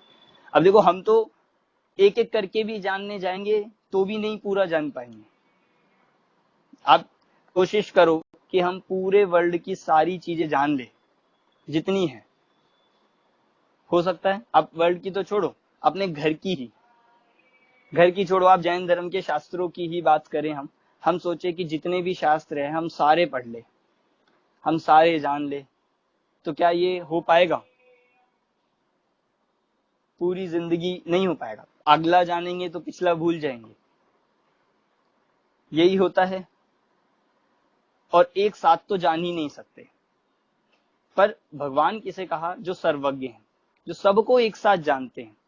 मतलब उनका ज्ञान, उनके ज्ञान की ये सबसे बड़ी क्वालिटी है कि वो एक सेकंड में, मतलब मैं तो एक सेकंड बोल रहा हूं, पर एक सेकंड से भी कम होता है एक समय, एक सेकंड से भी कम टाइम होता है। जो समय की सबसे छोटी यूनिट है वो है समय, मतलब काल की। उस काल में, मतलब उतने ही समय में सर्वज्ञ, मतलब जो भगवान होते हैं, वो सारी बातों को एक साथ जान लेते हैं। ये उनके ज्ञान की सबसे बड़ी क्वालिटी है। और उन्हें कहीं जाना नहीं पड़ता जानने के लिए। जैसे हमें जानने के लिए क्या क्या करना पड़ता है, हम तो क्या क्या करते हैं, पूछेंगे, बताएंगे, पढ़ेंगे, आजकल गूगल का यूज करेंगे, पर फिर भी आप पूरा नहीं जान पाओ, हम पूरा नहीं जान सकते। और वो एक ही सेकंड में, मतलब आप यहाँ, वो भगवान जो सर्वज्ञ होते हैं, उन्हें सर्वज्ञ इसलिए कहा क्योंकि वे विराजमान तो कहाँ हैं, या तो समोशरण में है या फिर सिद्धशिला में, पर वहां होने पर भी नरक में क्या हो रहा है, अभी नरक में क्या चल रहा है, कौन नार की कितनी मारपीट कर रहा है, कितनी लड़ाई झगड़े हो रहे हैं, कितना दुख हो रहा है, स्वर्ग में क्या हो रहा है, मनुष्य में क्या हो रहा है, ये सब कौन जानते हैं? भगवान जानते हैं। अभी हम ये जो क्लास पढ़ रहे हैं, क्या भगवान इसे जान रहे होंगे कि नहीं? जान रहे होंगे। अभी क्लास पढ़ते हुए कितने लोग ध्यान से सुन रहे हैं, कितने लोग नहीं सुन रहे, कितने लोग क्या क्या कर रहे हैं, जिन्होंने स्क्रीन ऑफ करी हुई है वो क्या कर रहे हैं, ये सब मैं तो नहीं जानता, पर भगवान जानते हैं। ये भगवान की सब, आप देखो, इससे हमें क्या सबसे बड़ी चीज पता लगती है कि हम बाकी से शायद सारी चीजें चाहे छुपा ले, हम बाकियों से एक बार छुपा सकते हैं, हमें ऐसा लगे किसी को पता ही नहीं चलेगा, हम ये काम कर लेंगे, हम ऐसा पाप करेंगे। राहुल जी एक बार म्यूट कर दीजिए अर्पित जी को।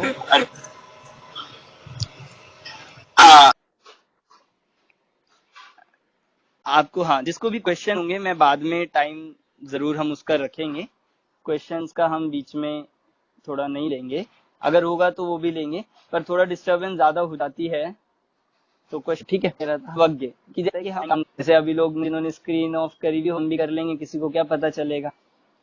तो देखो, मनुष्यों से तो हमेशा देख रही है कौन, एक तो भगवान सर्वज्ञ और एक आप। हम सर्वज्ञ जो डिस्कशन हो सकता है और भी हम इसको लंबा कर सकते हैं, पर अब ज्यादा नहीं करके हमें तीर्थंकर की और सर्वज्ञ दो कौन जो भीतर, ठीक। ये मान होते पूछता हूँ कि आपको उनका नाम, जो भगवान तो है, सरिता जी।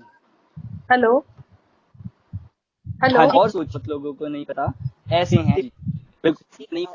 बाउट जो आदिनाथ के पुत्र थे, वे भी भगवान की श्रेणी में ही आते हैं, उन्हें गिना हाँ, जाता है। चलो, आपका आंसर बिल्कुल ठीक है। अब थोड़ा सा पहले समझते हैं, ये तो थोड़ा सा आपसे पूछा कि आपको कितना पता है, बाकी लोग बच गए हैं, कोई बात। अब किसे कहते हैं? भगवान हो गए जो वीतरागी और सर्वज्ञ, उन्हें कहते हैं भगवान। अब तीर्थंकर, तीर्थंकर की परिभाषा, चलिए तीर्थंकर, उससे पहले थोड़ा एक एग्जाम्पल समझो। जैसे क्लास में सारे स्टूडेंट्स हैं, तो स्टूडेंट हो गए कॉमन, एक को हमने बना दिया टीम लीडर, जैसे हमारे ग्रुप के बने हुए हैं ना, राहुल जी और रोहित जी, तो वो हो गए टीम लीडर। तो है तो स्टूडेंट, पर उन स्टूडेंट में जो एक विशेष, या फिर हम उनको एक स्पेशल एक पद दिया, या फिर को हम, ठीक, तो टीम लीडर है नहीं है? नहीं, बिल्कुल है। तो मतलब वे स्टूडेंट भी है, पर उसकी सिबिलिटी जो अलग से है वो है टीम लीडर की, मॉनिटर की, जैसे जो होते हैं। ऐसे ही वीतरागी सब कॉमन। अब भगवान जो विशेष है, जिनके ऊपर कोई रिस्पॉन्सिबिलिटी है वो होते हैं। तो बहुत ही सरल मतलब भाषा में समझा रहा हूँ। अब इसकी डेफिनेशन हम देखेंगे क्या होता है। पान में था वीतरागी और सर्वज्ञ। अब तीर्थंकर में आप एक बात ऐड कर लीजिए, वीतरागी तो जो वीतरागी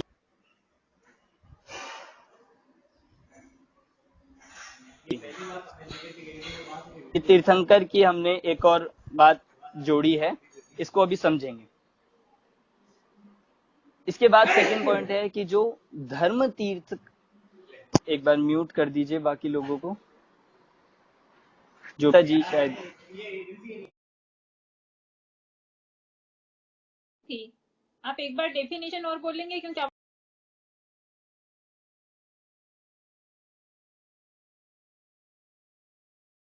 आपकी आवाज नहीं आ रही है। नहीं आ रही क्या? भाई है तो आप एक बार हेलो डेफिनेशन मेंशन कर दें प्लीज। हेलो, वीडियोस बंद करिए ना आप लोग। भैया आ रही है आपकी आवाज? का वीडियो आ रहा है स्क्रीन पे। एक्चुअली भैया बोलते हैं वीडियो ऑन करने के लिए, इसलिए हम सभी ऑन करते हैं। अगर आप कहेंगे तो हम बंद ही रखेंगे अपनी। तो सर बोलेंगे ना, वो आप ऑडियो वीडियो ऑन करिए, बाकी सब लोग तो बंद रखिए उस वक्त। ओके ठीक है, बस डिस्टरबेंस थोड़ी ना हो। चलिए आप लोग सुन लीजिए ध्यान से। तो डेफिनेशन में तीर्थंकर की बताता हूँ। आप Rahul ji power point presentation भी खोल दीजिए। उसमें जो वीतरागी, सर्वज्ञ और हितोपदेशी हो, धर्म तीर्थ का उपदेश देते हो और समोशरण आदि विभूति से सहित होते हो, उन्हें तीर्थंकर कहते हैं। देखो बहुत बड़ी है, पर हम अभी इसको शॉर्ट में एक एक करके समझेंगे। सबसे पहले वीतरागी सर्वज्ञ तो हमने देख लिए। अब वीतरागी, सर्वज्ञ और हितोपदेशी। हितोपदेशी किसे कहते हैं? जो हित का उपदेश देते हैं, जो आत्महित का उपदेश देते हैं, उन्हें कहते हैं हितोपदेशी। मतलब वीतरागी तो होने ही चाहिए, पर साथ में सर्वज्ञ भी हो और साथ में हितोपदेशी, अर्थात जो जीवों को धर्म का उपदेश दे। मतलब भगवान का ये कार्य नहीं होता कि वो लोगों को उपदेश देंगे। किसका होता है? भगवान में भी जो तीर्थंकर होते हैं, तीर्थंकर का क्यों, अभी हम डिफरेंस देखेंगे भगवान में और तीर्थंकर और होते हैं तीर्थंकर में, उन्हें हम एक एक करके समझेंगे। पर देखो सबसे पहले एक बात आपको मैं बताना चाहता हूँ कि जो वीतरागी होते हैं वही सर्वज्ञ हो सकते हैं और वही हितोपदेशी हो सकते हैं। हम सोचे कि एक ऐसे भगवान है जो वीतरागी और सर्वज्ञ तो नहीं है, तो क्या वो हितोपदेशी हो सकते हैं? हितोपदेशी मतलब है कि जो सबको कल्याण का, सुखी होने का उपदेश दे, मार्ग बताए, उन्हें कहते हैं हितोपदेशी। तो आज अगर हम अपने पूरे जगत में देखें, पूरे लोक में देखें, तो बहुत सारे अपने आप को भगवान कहते हैं, बहुत सारे आज हितोपदेशी बनना चाहते हैं, पर वो वीतरागी है या नहीं है, इस बात की खबर नहीं है। वे बिना वीतरागी होने पर ही, बिना सर्वज्ञ होने पर ही हितोपदेशी बन रहे। आप देखो कितने बड़े बड़े लोगों के उनके सेशन होते हैं, उनकी भी सभाएं बहुत बड़ी बड़ी होती है, बहुत सारे लोग आते हैं, तो वो सबको उपदेश देते हैं। पर सच्चे भगवान या सच्चे गुरु कौन होंगे कि जो पहले वीतरागी होंगे। वीतरागी हुए बिना सर्वज्ञ नहीं हो सकते और सर्वज्ञ हुए बिना हितोपदेशी भी नहीं हो सकते। क्यों? क्योंकि अगर देखो वीतरागी नहीं होंगे तो क्या करेंगे कि अच्छे अच्छे स्टूडेंट्स को तो उपदेश देंगे और जो बुरे होंगे उन्हें नहीं देंगे। जो अच्छे से बात मानेगा उसको तो अच्छे से समझाएंगे और जो नहीं बात मानेगा उसको भगा देंगे। ऐसा थोड़ी है। इसीलिए जो हितोपदेशी होते हैं वही हो सकते हैं जो वीतरागी होंगे। वीतरागी होने पर ही हितोपदेशी होंगे। ऐसे ही सर्वज्ञ भी। अगर मानो आपको थोड़ी सी भी कोई बात पता लगती है, थोड़ा सा भी हम जान लेते हैं, तो मान लो आपको किसी की बात पता लग गई, कुछ किसी का सीक्रेट पता लग गया, किसी का, तो हमें एकदम हमसे रहा नहीं जाता। या तो कोई अच्छी बात पता लग जाए तो भी नहीं, किसी की बुरी बात पता लग जाए तो भी नहीं रहा जाता। अच्छी होती है तो बहुत खुश हो जाते हैं और बुरी पता लगता है तो बहुत दुखी हो जाते हैं। तो मतलब हम थोड़ी सी बात जानने पर ही इतने दुखी हो जाते हैं। अभी आपको ये बता दिया जाए कि आप अगले भव में, अगली पर्याय में आप कहाँ जाओगे, आपको सिर्फ इतना बता दिया जाए तो आप तो कैसा लगेगा? अगर बोल दिया किसी को कि आप ना अगले पर्याय में हाथी बनने वाले हो, या कोई ऐसा त्रियंच बनने वाले हो, या कोई नरक जाने वाला है, तो कैसा लगेगा आपको? खुश रह पाओगे? सुखी रह पाएंगे? नहीं। और ये बता दिया जाए कि आप अभी पता है कहाँ से आए हो, आप आए हो अभी नरक से आए हो या तिर्यंत से आए हो, तो हम सुनते ही कैसा लग जाएगा? एकदम दुखी हो जाएंगे। या चलो अपना नहीं, किसी और का भी आपको ये बता दिया जाए कि आपके जो परिवार वाले हैं ना, जिनसे आप इतना लगाव करते हो, जिनसे आपको इतना राग है, ये लोग अभी वहां जाने वाले हैं, या ये व्यक्ति अभी यहाँ जाने वाला है, आगे जाके ये बनेगा, तो आपको कैसा लगेगा? इसका मतलब हमें थोड़ी सी बात भी पता लग जाए तो हम कितने दुखी हो जाए। और सर्वज्ञ हैं जो भगवान हैं, वो सब कुछ जानते हैं तो भी दुखी नहीं है, तो भी सुखी है। ऐसा कैसे? क्योंकि वे वीतरागी हैं। सबसे पहली क्वालिटी यही है, वीतरागी। अगर वीतरागी नहीं हो तो कोई सर्वज्ञ ही नहीं बन सकता। अगर आपको 4-5 चीजें बता दी जाए ना कि आपका मरण कब होगा, या आपको कहाँ जाने वाला है, और आपके साथ इन्होंने ऐसा पिछले भव में ऐसा किया था, आप ऐसा कर रहे हैं, मतलब तो इतनी सी बातों से हम बहुत दुखी हो जाएं। बिना वीतरागी होकर कोई दुखी होगा, क्योंकि अब सर्वज्ञ बन गए तो आपके जानने में सब कुछ आ रहा है। आप सर्वज्ञ बनने पे आप ये भी देखोगे कि आपके जो माता पिता थे, या जो पिछले भव में आपके माता पिता थे, वो अभी कहाँ हैं, नरक में हैं, क्या कर रहे हैं, उनके साथ कैसा बर्ताव हो रहा है, उनके साथ कैसी मारपीट हो रही है, तो आप कितने दुखी हो जाओगे थोड़ा सा जानने पर ही। इसका मतलब सर्वज्ञ बनने के लिए वीतरागी होना जरूरी है, और वीतरागी सर्वज्ञ होने पर ही हितोपदेशी हो सकते हैं। इसलिए जो तीर्थंकर हैं वे वीतरागी भी है, सर्वज्ञ भी है, और हितोपदेशी भी वे कहलाते हैं। तभी वो हित का उपदेश दे सकते हैं। आप देखो, हम उपदेश, एक इसमें एक बात आती है कि झूठ जो होता है, झूठ किन कारण से बोला जाता है? झूठ बोलने के पीछे क्या कारण होते हैं? आप लोग बोलते हैं कि नहीं? सब बोलते हैं। पर झूठ बोलने के पीछे क्या कारण होते हैं? 2 कारण होते हैं। एक तो अज्ञान, या तो हमें बात ही नहीं पता हो, या तो हम जानते ही ना हो, तब झूठ बोला जाता है। या फिर हमें राग द्वेष, हम जानते तो थे बात, पर हमें उन्हें नहीं बतानी थी, हमें वो पसंद नहीं थे, या हम नहीं चाहते थे किसी को पता लगे, तो राग और द्वेष। मतलब झूठ बोलने के कारण 2 है, एक तो अज्ञान और एक राग द्वेष। तो जो वीतरागी हो गए मतलब उनका राग द्वेष चला गया, और सर्वज्ञ हो गए मतलब सब कुछ जान लिया, मतलब अब कोई अज्ञान नहीं है, तो इस कारण से अब वो झूठ बोल ही नहीं सकते। इसीलिए उनकी वाणी, इसलिए उनका उपदेश कैसा होता है? हित का उपदेश होता है, हितोपदेशी, इसलिए वो कहलाते हैं। आपको समझ आ रहा है? ये हम सिद्ध करके देख रहे हैं, हम ये प्रूव कर रहे हैं कि वीतरागी जो जिनेंद्र भगवान हैं या जो तीर्थंकर हैं, उन्हीं का उपदेश सच्चा और अच्छा क्यों होता है? क्योंकि ना तो वो किसी से झूठ बोलते और ना वो किसी से राग द्वेष करते, तो इसीलिए उनको ही तीर्थंकर कहा जाता है। ठीक है, तो अब देखो, जो मैंने एग्जांपल दिया था कि जो कॉमन है वो तो हो गए तीर्थंकर, और जो उसमें विशेष है, तो कॉमन है वो हो गए भगवान, और जो उनमें विशेष है वो हो गए तीर्थंकर। ठीक, तीर्थंकर कितने होते हैं? तीर्थंकर कितने होते हैं? 24। और भगवान कितने होते हैं? अनंत अनंत अनंत अनंत। देखो, अगर हम, हाँ देखो, भगवान और तीर्थंकर, इनके डिफरेंस में हम बात करेंगे। एक बार आप पावर पॉइंट में खोल दीजिए राहुल जी, इनके डिफरेंस क्या क्या भगवान और तीर्थंकर में अंतर होते हैं। मैं से पूछूंगा सिमिलैरिटी, आपको समानता बतानी है कि भगवान और तीर्थंकर में क्या समानता होगी, पहले अंतर हम देखेंगे। हाँ, सबसे पहला पॉइंट देखिए, सभी भगवान तीर्थंकर नहीं होते और सभी तीर्थंकर भगवान होते हैं। अब ये क्या बात, ये तो दोनों एक जैसी सी ही लगी, एक जैसा सा ही सुनाई दे रहा है। क्या कहा कि सभी भगवान तीर्थंकर नहीं होते और सभी तीर्थंकर भगवान होते हैं। किसी को समझ आया है ये क्या कहना चाहते हैं इसमें?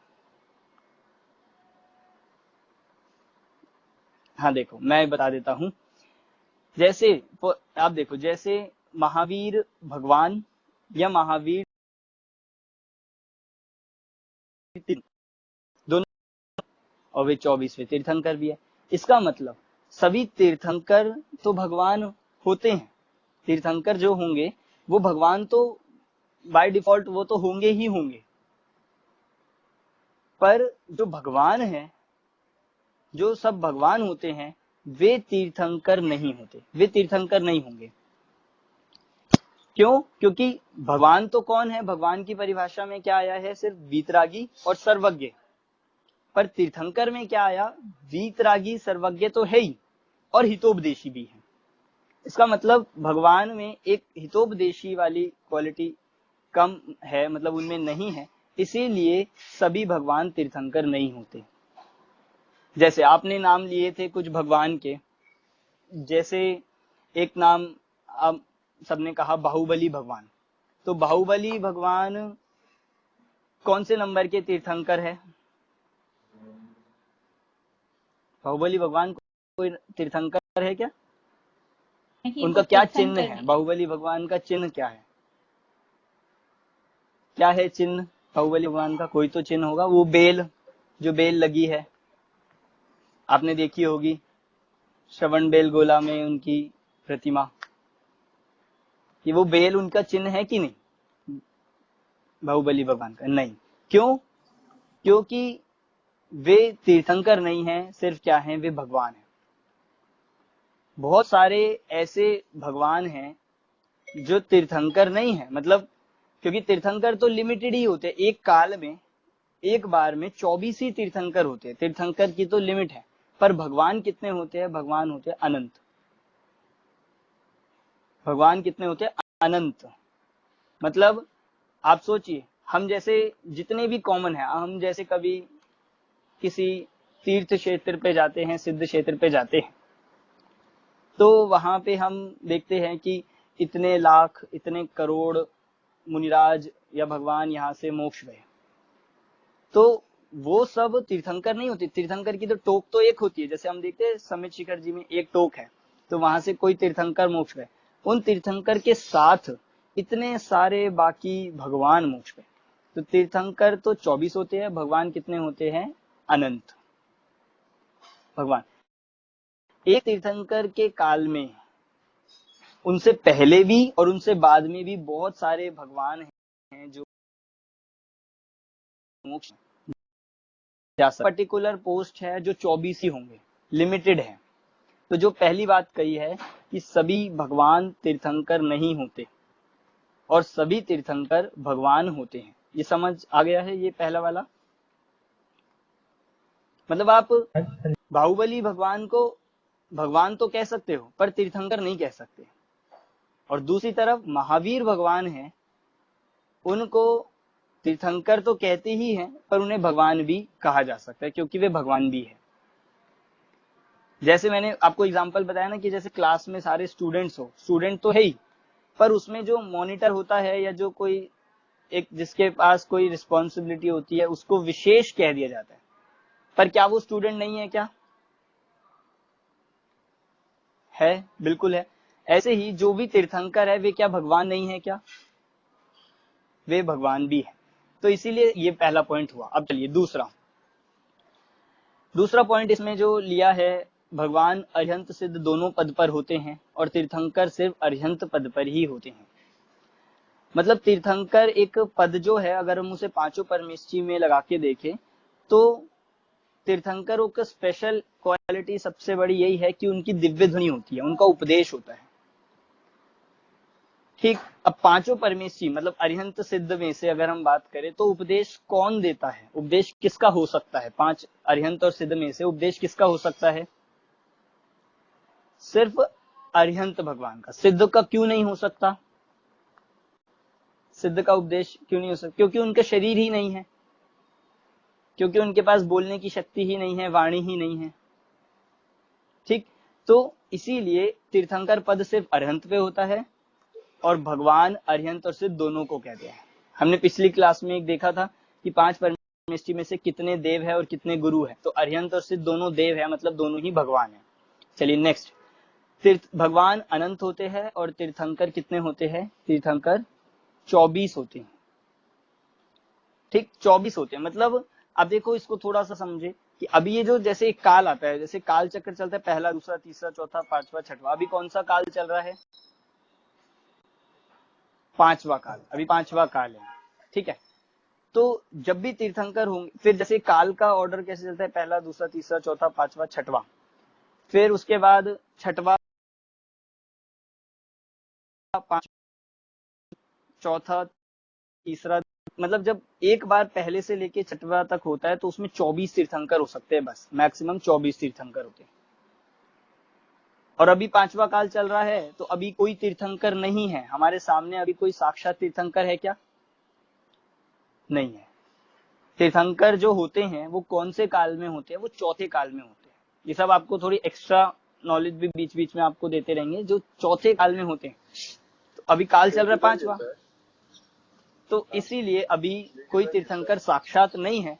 पर इस युग में जो कहे जाएंगे ये 24 नाम हमें आज मिलते हैं। पर भगवान कितने होते हैं? एक बार म्यूट कर दीजिए। हाँ, भगवान कितने होते हैं? भगवान होते अनंत। अनंत। आज तक अनंत। और काल में भगवान कितने होंगे तो भी उनकी कोई संख्या ऐसी नहीं है, कोई उनके ऐसे निश्चित नहीं होता कि 24 होंगे या कितने होंगे। भगवान अनंत होते हैं। ठीक है, अगला डिफरेंस देखते हैं इनमें। आगे कर दीजिए स्लाइड।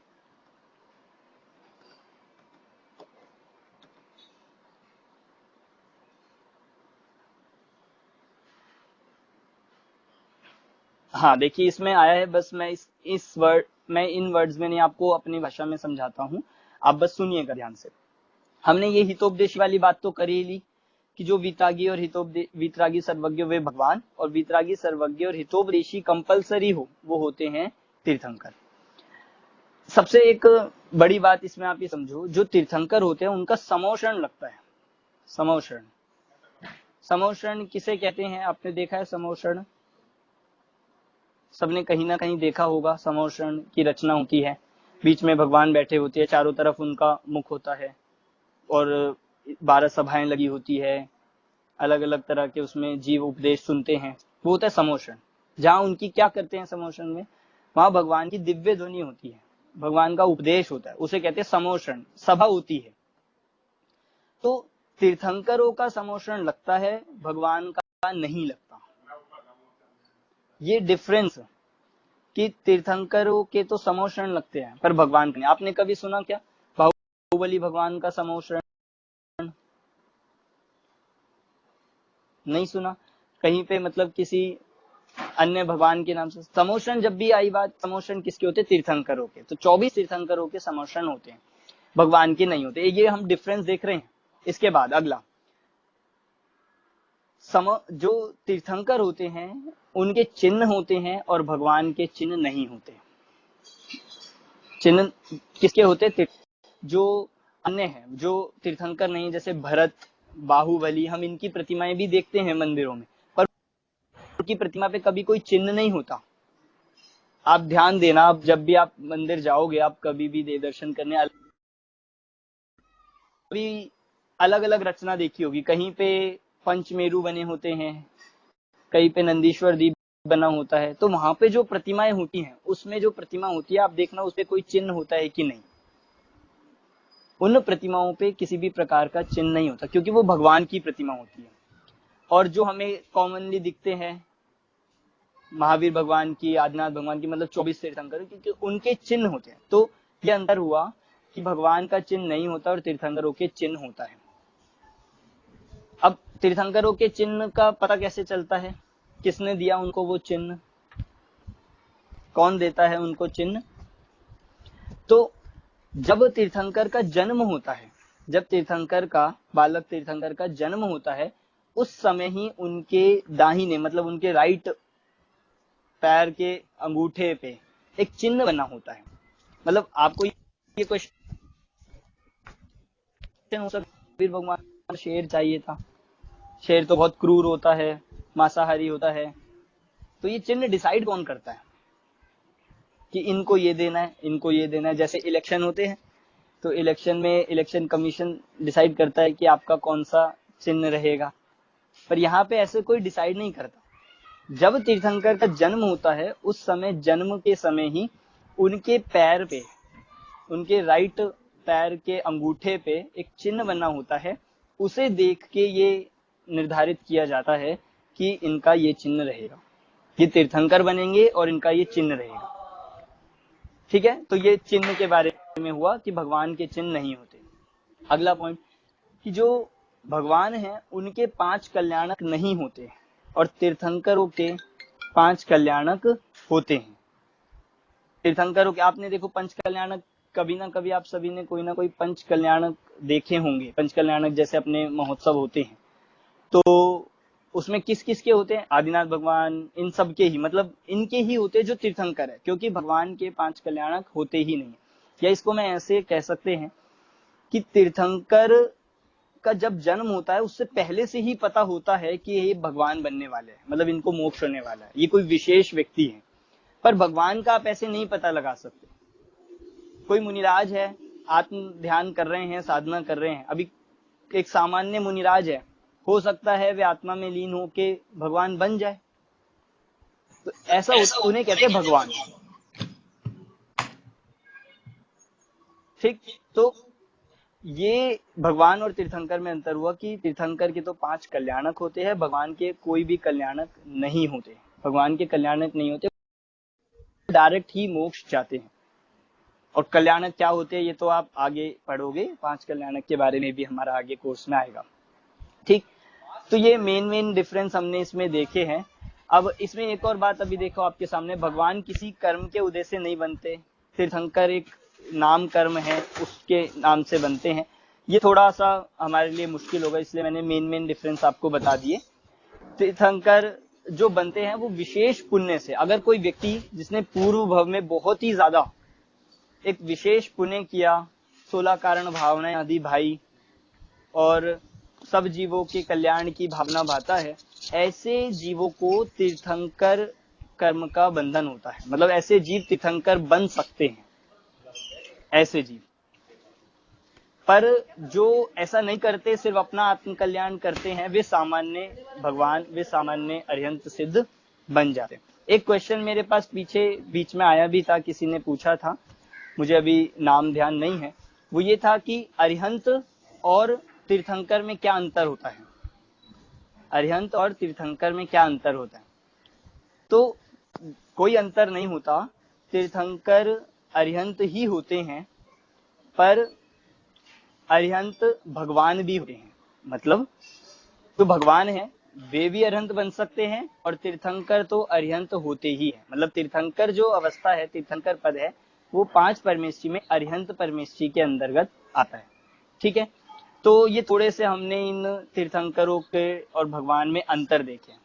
आप में से कोई इनमें सिमिलैरिटी बताएगा कि भगवान और तीर्थंकर में सिमिलैरिटी क्या है, समानता क्या? हाँ, शशि जी।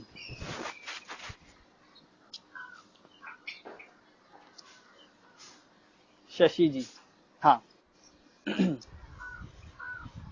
आपकी आवाज नहीं आ रही है आपकी।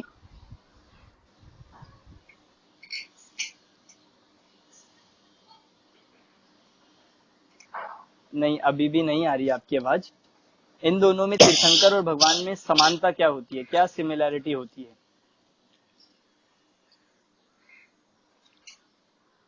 चलिए कोई बात नहीं, शायद नहीं आ पा रही वॉइस, मैं बता देता हूँ।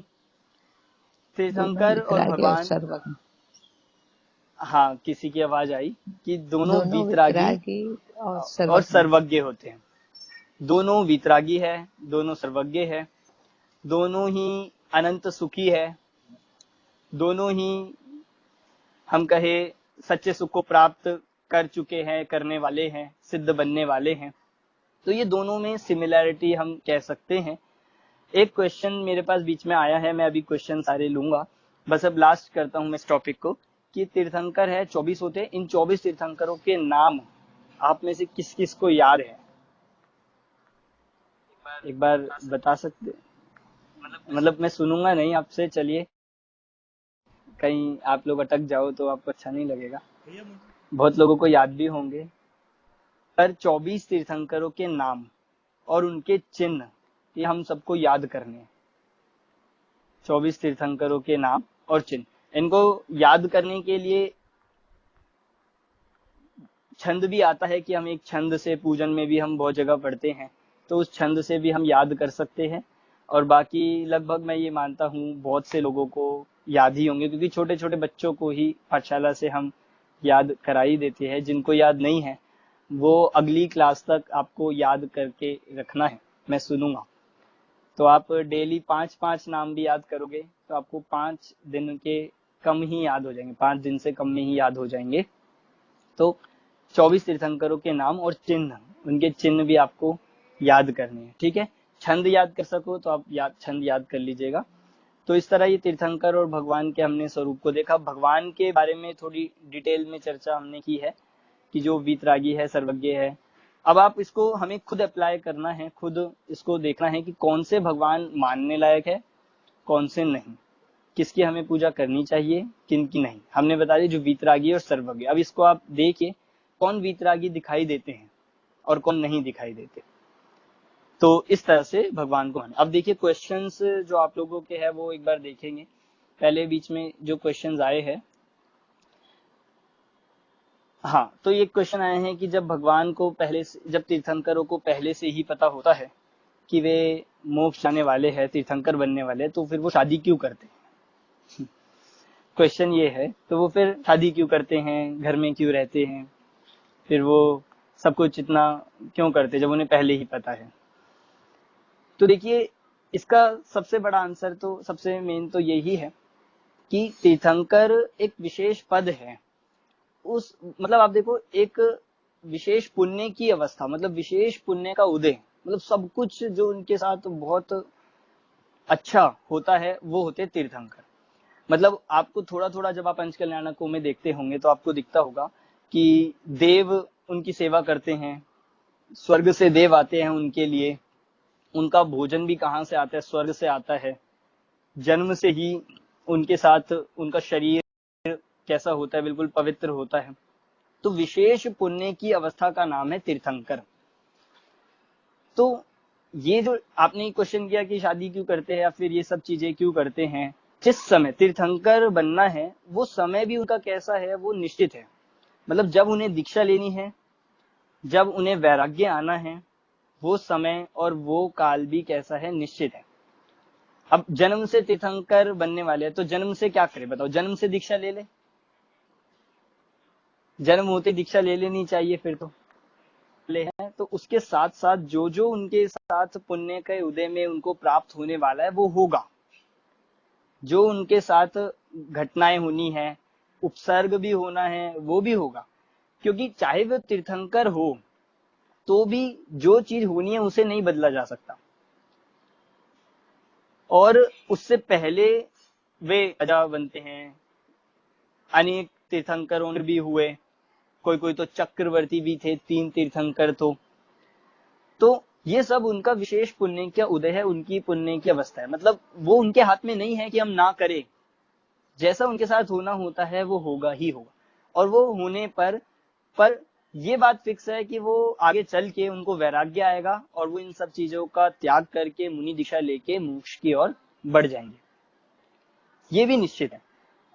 तो देखो ये बिल्कुल हमें इस बात को सिद्ध करता है कि जिसका शादी भी करी उनके साथ वैसा भी हुआ, और जिन्हें नहीं करनी थी वो नहीं हुआ। आप देखो ना, आप कितना हमें मिलता है। अब नेमिनाथ भगवान के, हम नेमिनाथ तीर्थंकर का जब हम वर्णन पढ़ते हैं उनकी घटना, तो उन्होंने तो सोच लिया था कि उन्हें शादी करनी है, उन्हें विवाह करना है। आपको ध्यान होगी उनकी घटना, तो वे तो चल दिए थे, बारात उनकी जा रही थी, और पर जैसा होना होता है उसे टाला नहीं जा सकता, उसे बदला नहीं जा सकता। तो होना तो क्या था, मतलब उन्होंने तो सोचा था, पर वो विवाह आदि नहीं होना था, वो निश्चित था कि उनका नहीं होना। तो बारात के समय ही उनको रास्ते में ही वैराग्य आ गया और उन्होंने सब कुछ छोड़ के मुनि दीक्षा ले ली। मतलब इससे हमें ये बात पता लगती है कि कितना सब कुछ जगत में निश्चित है। कोई हम कर दे, हम कर लेंगे, हम बदल देंगे, हम नहीं करेंगे, ऐसा हमारे हाथ में ही नहीं। ठीक है, तो अगला क्वेश्चन था में क्यों बंधे। तो ये बात का इसी में आंसर है, क्योंकि जितने समय उन्हें संसार में रहना था वो भी फिक्स था, वो भी उनको बिताना था, वो उनके पुण्य के उदय में ही शामिल था। तो उसको भोग कर उस पुण्य के उदय को टाले बिना वो नहीं जा सकते थे, इसीलिए वैसा उनके साथ हुआ। दूसरा क्वेश्चन एक ये था कि 24 ही तीर्थंकर क्यों होते हैं। क्या बाहुबली भगवान हितोपदेशी नहीं बनना चाहते थे? 24 नंबर ही क्यों होता है, ये क्वेश्चन है। तो बहुत सही है, कुछ क्वेश्चन अच्छा है, 24 ही क्यों होते हैं। पर देखिए इसका क्यों का कोई आंसर नहीं है कि 24 ही क्यों होते हैं। अब आप पूछो पंच परमेष्ठी 5 ही क्यों होते हैं, 6 क्यों नहीं होते। द्रव्य 6 ही क्यों होते हैं, 7 क्यों नहीं होते। क्योंकि जैसे आप देखो एक पूरा देश है, इतने सारे लोग रहते हैं, पर मेरा क्वेश्चन है प्राइम मिनिस्टर एक ही क्यों होता है। बताओ, आप बताओ एक ही क्यों होता है। अब आप क्या कहोगे, बस होता है तो होता है, अब हम क्या करें, इसमें क्या कर सकते हैं, एक होता है बस। तो जिस चीज के, अब ऐसे ही सब कुछ फिक्स है ना, पार्लियामेंट में जितनी सीट्स है, जितने चीफ मिनिस्टर है, जितना सब है, वो सब फिक्स है कि ना। कोई कहे कि नहीं हमें भी मौका दे दो, हमें भी, तो ऐसा नहीं है। ऐसे ही ये तीर्थंकर एक विशेष पद है, तो ये कैसे लिमिटेड है, 24 ही होते हैं। और जिन जीवों का वैसा कर्म का उदय होता है, विशेष पुण्य का उदय होता है, तीर्थंकर प्रकृति बंधती है, उनके वे तीर्थंकर पद की प्राप्ति होती है। इसीलिए 24 ही होते हैं, उससे ज्यादा संभव ही नहीं। हम कोशिश कर ले कि हम 25वें तीर्थंकर बन जाएंगे, तो ऐसा 3 काल में भी संभव नहीं है। ठीक है, और एक और क्वेश्चन था, अच्छा यहाँ पे क्वेश्चन आंसर्स भी चल रहे थे, कोई बात नहीं। एक क्वेश्चन था द्रव्य किसे कहते हैं, वो हमारे आगे क्लासेस में आएगा। आपको अब किसी को इसमें से क्वेश्चंस हो जो अपने आज दो चैप्टर देखे, आप पूछिए। अर्पित जी आप कुछ पूछ रहे थे, आप अपने को अनम्यूट करके पूछिए। हेलो हेलो, आवाज आ रही है? हाँ जी बोलिए। हाँ, मैं पूछ रहा था कि जैसे जब भगवान वीतरागी होते हैं तो फिर उनको चीज जानने, मतलब वो जानते हैं चीजों को या जानना चाहते हैं? क्योंकि अगर वीतरागी है, राग द्वेष से मुक्त है, तो फिर जानने की इच्छा ही क्यों है चीजों को? तो ये बाय डिफॉल्ट वो जान लेते हैं या जानना चाहते हैं, मतलब?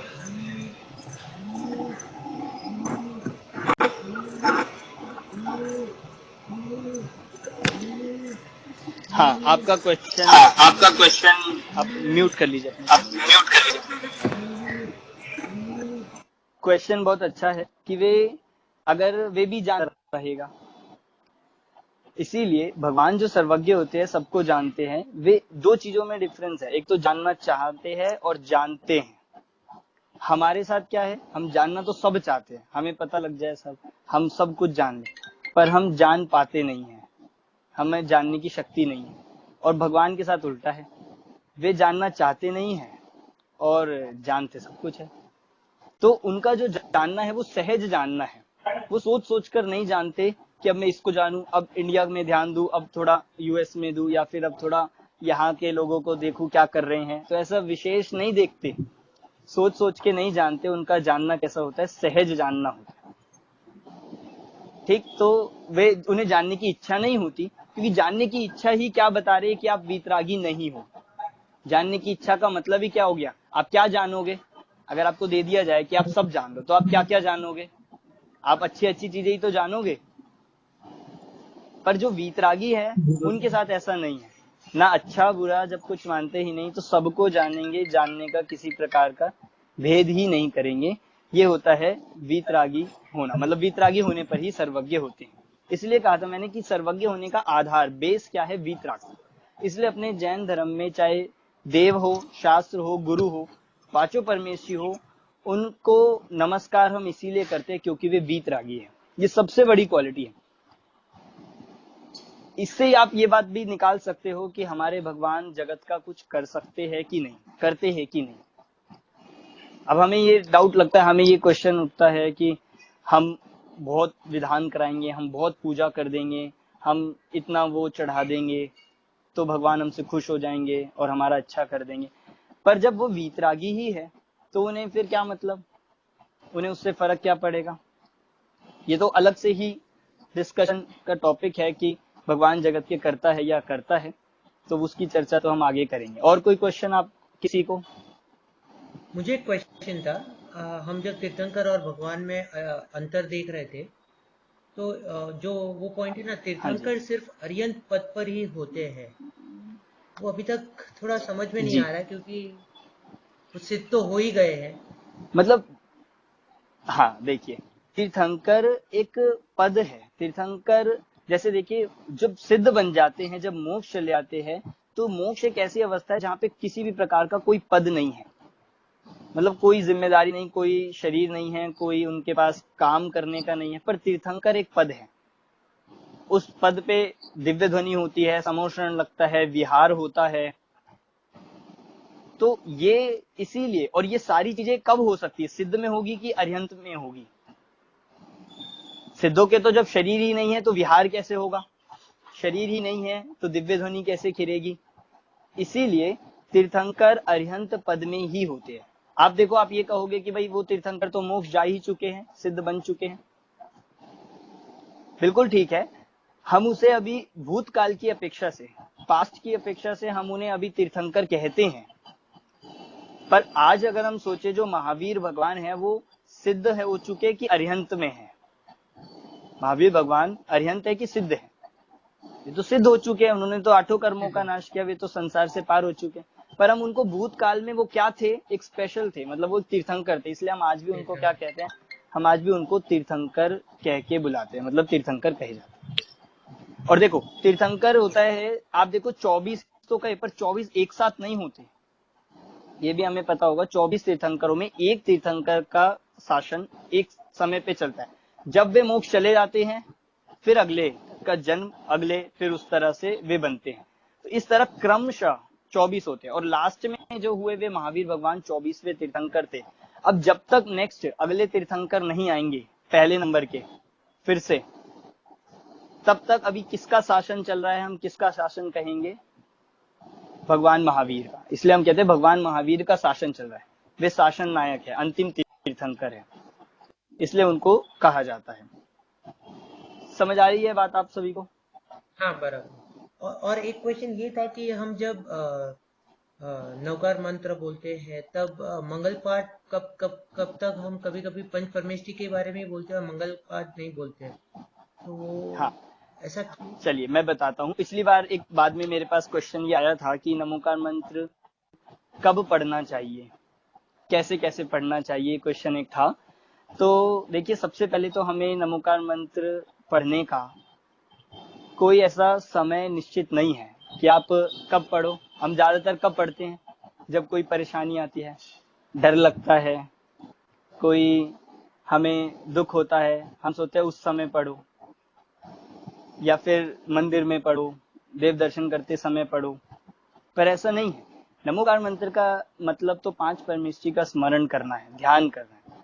तो 5 परमेष्टि का स्मरण करने का कोई ऐसा समय नहीं होता, हम किसी भी समय कर सकते। पर अगर हम शब्दों से उच्चारण कर रहे हैं, हम बोल रहे हैं, तो उसके लिए ये बात थोड़ी कहा जाता है कि हम अपने द्रव्य क्षेत्र काल भाव का ध्यान रखें, कि भाई हम झूठे मुंह ना पढ़े, हम अविनय से ना पढ़े, जल्दी जल्दी में ना पढ़े। ये थोड़ा उस बात को, मतलब जब अगर हम उच्चारण कर रहे हैं, हम बोल रहे हैं, उस समय के लिए ये बातें ध्यान दिलाई जाती है कि हम ऐसे स्थानों पे ना पड़े, वॉशरूम वगैरह में, कि भाई हम जो क्षेत्र भी अपवित्र हो। पर विचार करने के लिए, स्मरण करने के लिए, पंच परमेष्टि का ध्यान करने के लिए कोई ऐसी लिमिटेशन नहीं है, कोई ऐसा समय, कोई ऐसा काल नहीं है। आप कभी भी कर सकते हो, सोने से पहले भी, मतलब जो कहा जाता है सोने से पहले नमोकार मंत्र पढ़ना चाहिए, उठने के बाद पढ़ना चाहिए, देव दर्शन करते समय, तो इसलिए कभी भी। बहुत लोग भोजन करने से पहले, खाना खाने से पहले भी पढ़ते हैं। तो इस तरह कोई समय ऐसा निश्चित नहीं होता। बस ये तो कुछ भी काम करने से पहले अच्छा हो, मंगल हो, इसी भावना से हम पंच परमेष्टि का ध्यान करते हैं। दूसरी बात ये आई थी कि हम आगे का जो चत्तारी मंगल पाठ है ये कब पढ़ना चाहिए, ज्यादातर टाइम हम 5 परमेष्ठी का ही नमोकार मंत्र ही पढ़ते हैं। तो ऐसा कोई हार्ड एंड फास्ट रूल नहीं होता कि आपको इतनी ही बार पढ़ना है या ये सब पूरा पढ़ना ही पड़ेगा। हमारे पास जैसा समय रहता है, जितना समय होता है हम उसके अकॉर्डिंग पढ़ सकते हैं, इसमें कोई दिक्कत नहीं है।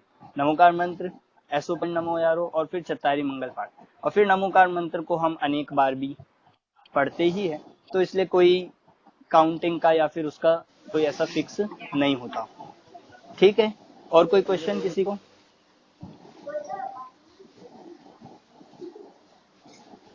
आप एक बार फिर से वो चिन्ह का कह सकते हैं, तीर्थंकर के चिन्ह के बारे में आपने कहा था कि वो चिन्ह जन्म से होता है, अंगूठे पे होता है, बट कैसे डिसाइड होता है आपने कहा? हाँ, मैं ये कह रहा था कि कोई डिसाइड नहीं करता। जब तीर्थंकर का जन्म होता है तो जन्म से ही उनके बॉडी मार्क्स, जैसे हमारे पास बॉडी मार्क्स होते हैं कुछ कुछ, तो ऐसे ही उनको बर्थ से ही, उनको जन्म से ही बॉडी पे, उनके कहाँ पे, राइट पैर मतलब सीधे पैर के अंगूठे पे चिन्ह होता है। जो उनके अंगूठे पे चिन्ह होता है वो ही उनका चिन्ह बता दिया जाता है। सौधर्मिंद्र जो होता है वो उस चिन्ह को देखकर वह घोषणा कर देता है कि इनका ये चिन्ह रहेगा। मतलब वो सौधर्मिंद्र ने बताया है, किसी ने फिक्स नहीं किया, पर वो चिन्ह उनके ही बॉडी पे जन्म से पाया जाता है, इससे ही डिसाइड होता है। ठीक है, और उसको जानने से हम सिर्फ अगेन जब मंदिर जी में जाते हैं तब आइडेंटिफाई कर सकते हैं, यही उसका इम्पोर्टेंस गिन सकते हैं कि बिल्कुल बिल्कुल। चिन्ह से हमारा जो चिन्ह से हमारा प्रयोजन है, हमारी उसके लिए हमारे क्या उसका इम्पोर्टेंस है, वो यही है कि हमारे एक आइडेंटिफिकेशन के लिए हमारे लिए वो चिन्ह काम करता है कि कौन से तीर्थंकर की प्रतिमा है। हम उनका चिन्ह देखेंगे तो हमें उनका नाम याद आ जाएगा। नाम याद आने से हमें उनका जीवन याद आ जाना चाहिए कि उनके जीवन में कैसा कैसा हुआ था और उन्होंने कैसे वैराग्य लिया, कैसे दीक्षा ली, कैसा उपसर्ग हुआ, तो भी वे भगवान बन गए। तो इसीलिए चिन्ह की ये उपयोगिता होती है हमारे लिए। एक क्वेश्चन ये आया है कि चिन्ह याद कैसे करें इजी वे में। हमारे टीम लीडर का ही क्वेश्चन है ये, चिन्ह कैसे करें याद इजी वे में। अब देखो, ऐसा कोई इजी वे तो नहीं है, सिर्फ प्रैक्टिस ही एक तरीका है, और यही इजी वे है। आप 5 याद करिए दिन में और रिवाइज करते रहिए, और जगह जगह दर्शन करते समय देखते रहिए। बहुत मंदिरों में 24 तीर्थंकरों की प्रतिमा भी होती है, चित्र होते हैं, कोई ना कोई तो होते ही है, तो उससे ही याद हो जाएंगे। पर और इजी वे कुछ मिलेगा तो मैं आपको जरूर बताऊंगा, बाकी प्रैक्टिस ही इसको याद करने का है। बच्चों को तो छोटे से ही, बाल बुद्ध से ही याद हो जाता है। आप लोग भी इसको जरूर नाम और चिन्हों को याद कर लेंगे अगली कक्षा तक। ठीक है, चलिए, और किसी को कोई क्वेश्चन हो तो आप पूछिए। हम अपनी क्या तीर्थंकर जन्म से ही वीतराग और सर्वज्ञ है क्वेश्चन? अच्छा, क्वेश्चन है कि क्या तीर्थंकर जन्म से ही वीतराग और सर्वज्ञ होते हैं क्या? नहीं, जन्म से नहीं होते। बस जन्म से ये निश्चित होता है कि ये भगवान, ये तीर्थंकर बनेंगे, पर आगे चल के जब वो मुनि दीक्षा लेते हैं, जब वो वैराग्य धारण करते हैं, जब वो वीतरागता प्राप्त करते हैं, तभी वे वीतरागी होते हैं। ठीक है, वो जन्म से 3 ज्ञान के धारी तो होते हैं। हाँ, 3 ज्ञान होता है, वो सब और डिटेल्ड है। 3 ज्ञान होता है उनको जन्म से। आज के टॉपिक से किसी को कोई क्वेश्चन हो तो आप पूछिए लास्ट, फिर हम ओवर करते हैं अपनी क्लास। चलिए, आपको अगर कोई बाद में किसी को क्वेश्चन होता है तो आप मुझे पर्सनली पूछ सकते हैं। और ये जितना 2 क्लास में अभी तक पढ़ाया गया है, ये अगली क्लास में आपसे पूछा जाएगा, तो तैयारी करके आना है। आपको छुट्टी नहीं करनी है क्लास से कि कहीं पूछा जाए इसलिए आप आओ ही ना, ऐसा नहीं करना है। और आपको डरने की भी कोई ज़रूरत नहीं है। कोई यहाँ पे अपनी सब लोग हम आपस में क्लासमेट्स ही है, तो आप अगर गलत भी देंगे, नहीं भी दे पाएंगे, तो इसमें कोई किसी को जज नहीं करेगा। तो आप अपने लिए हमें तैयारी करनी है। आप ये 24 तीर्थंकर के नाम, तीर्थंकर और भगवान में अंतर, चिन्ह और भगवान का स्वरूप, और चत्तारी मंगल पाठ को शुद्ध कैसे पढ़ना है, कैसे उसका उच्चारण करना है, क्या उसका अर्थ है, ये सब आप याद करके आना है। अब अगली क्लास में हम आगे के चैप्टर्स लेंगे। चलिए आज की क्लास हम यहीं पे पूरी करते हैं। और बहुत सारे लोगों के अभी भी शक्ल नहीं देख पाया हूँ मैं, कौन कौन हमारी क्लास में है, धीरे धीरे पता लग जाएगा। चलिए कोई दिक्कत नहीं, सभी को एक साथ जय जिनेंद्र। जय जिनेंद्र सभी को। प्लीज आपको जय जिनेंद्र। हाँ, क्लास रिकॉर्ड हुई है वो ग्रुप पे आपको बता दिया जाएगा। हाँ, वो फर्स्ट उसको वाली क्लास को भिजवा दीजिए, दोबारा रिपोस्ट करवा हाँ दीजिए प्लीज। हाँ, फर्स्ट वाली क्लास को भी करवा देंगे, और वैसे वो आप सबको दे दी जाएगी, दी हुई है, तो आप सब उस लिंक से भी डाउनलोड कर सकते हैं। चलिए जय जिनेंद्र।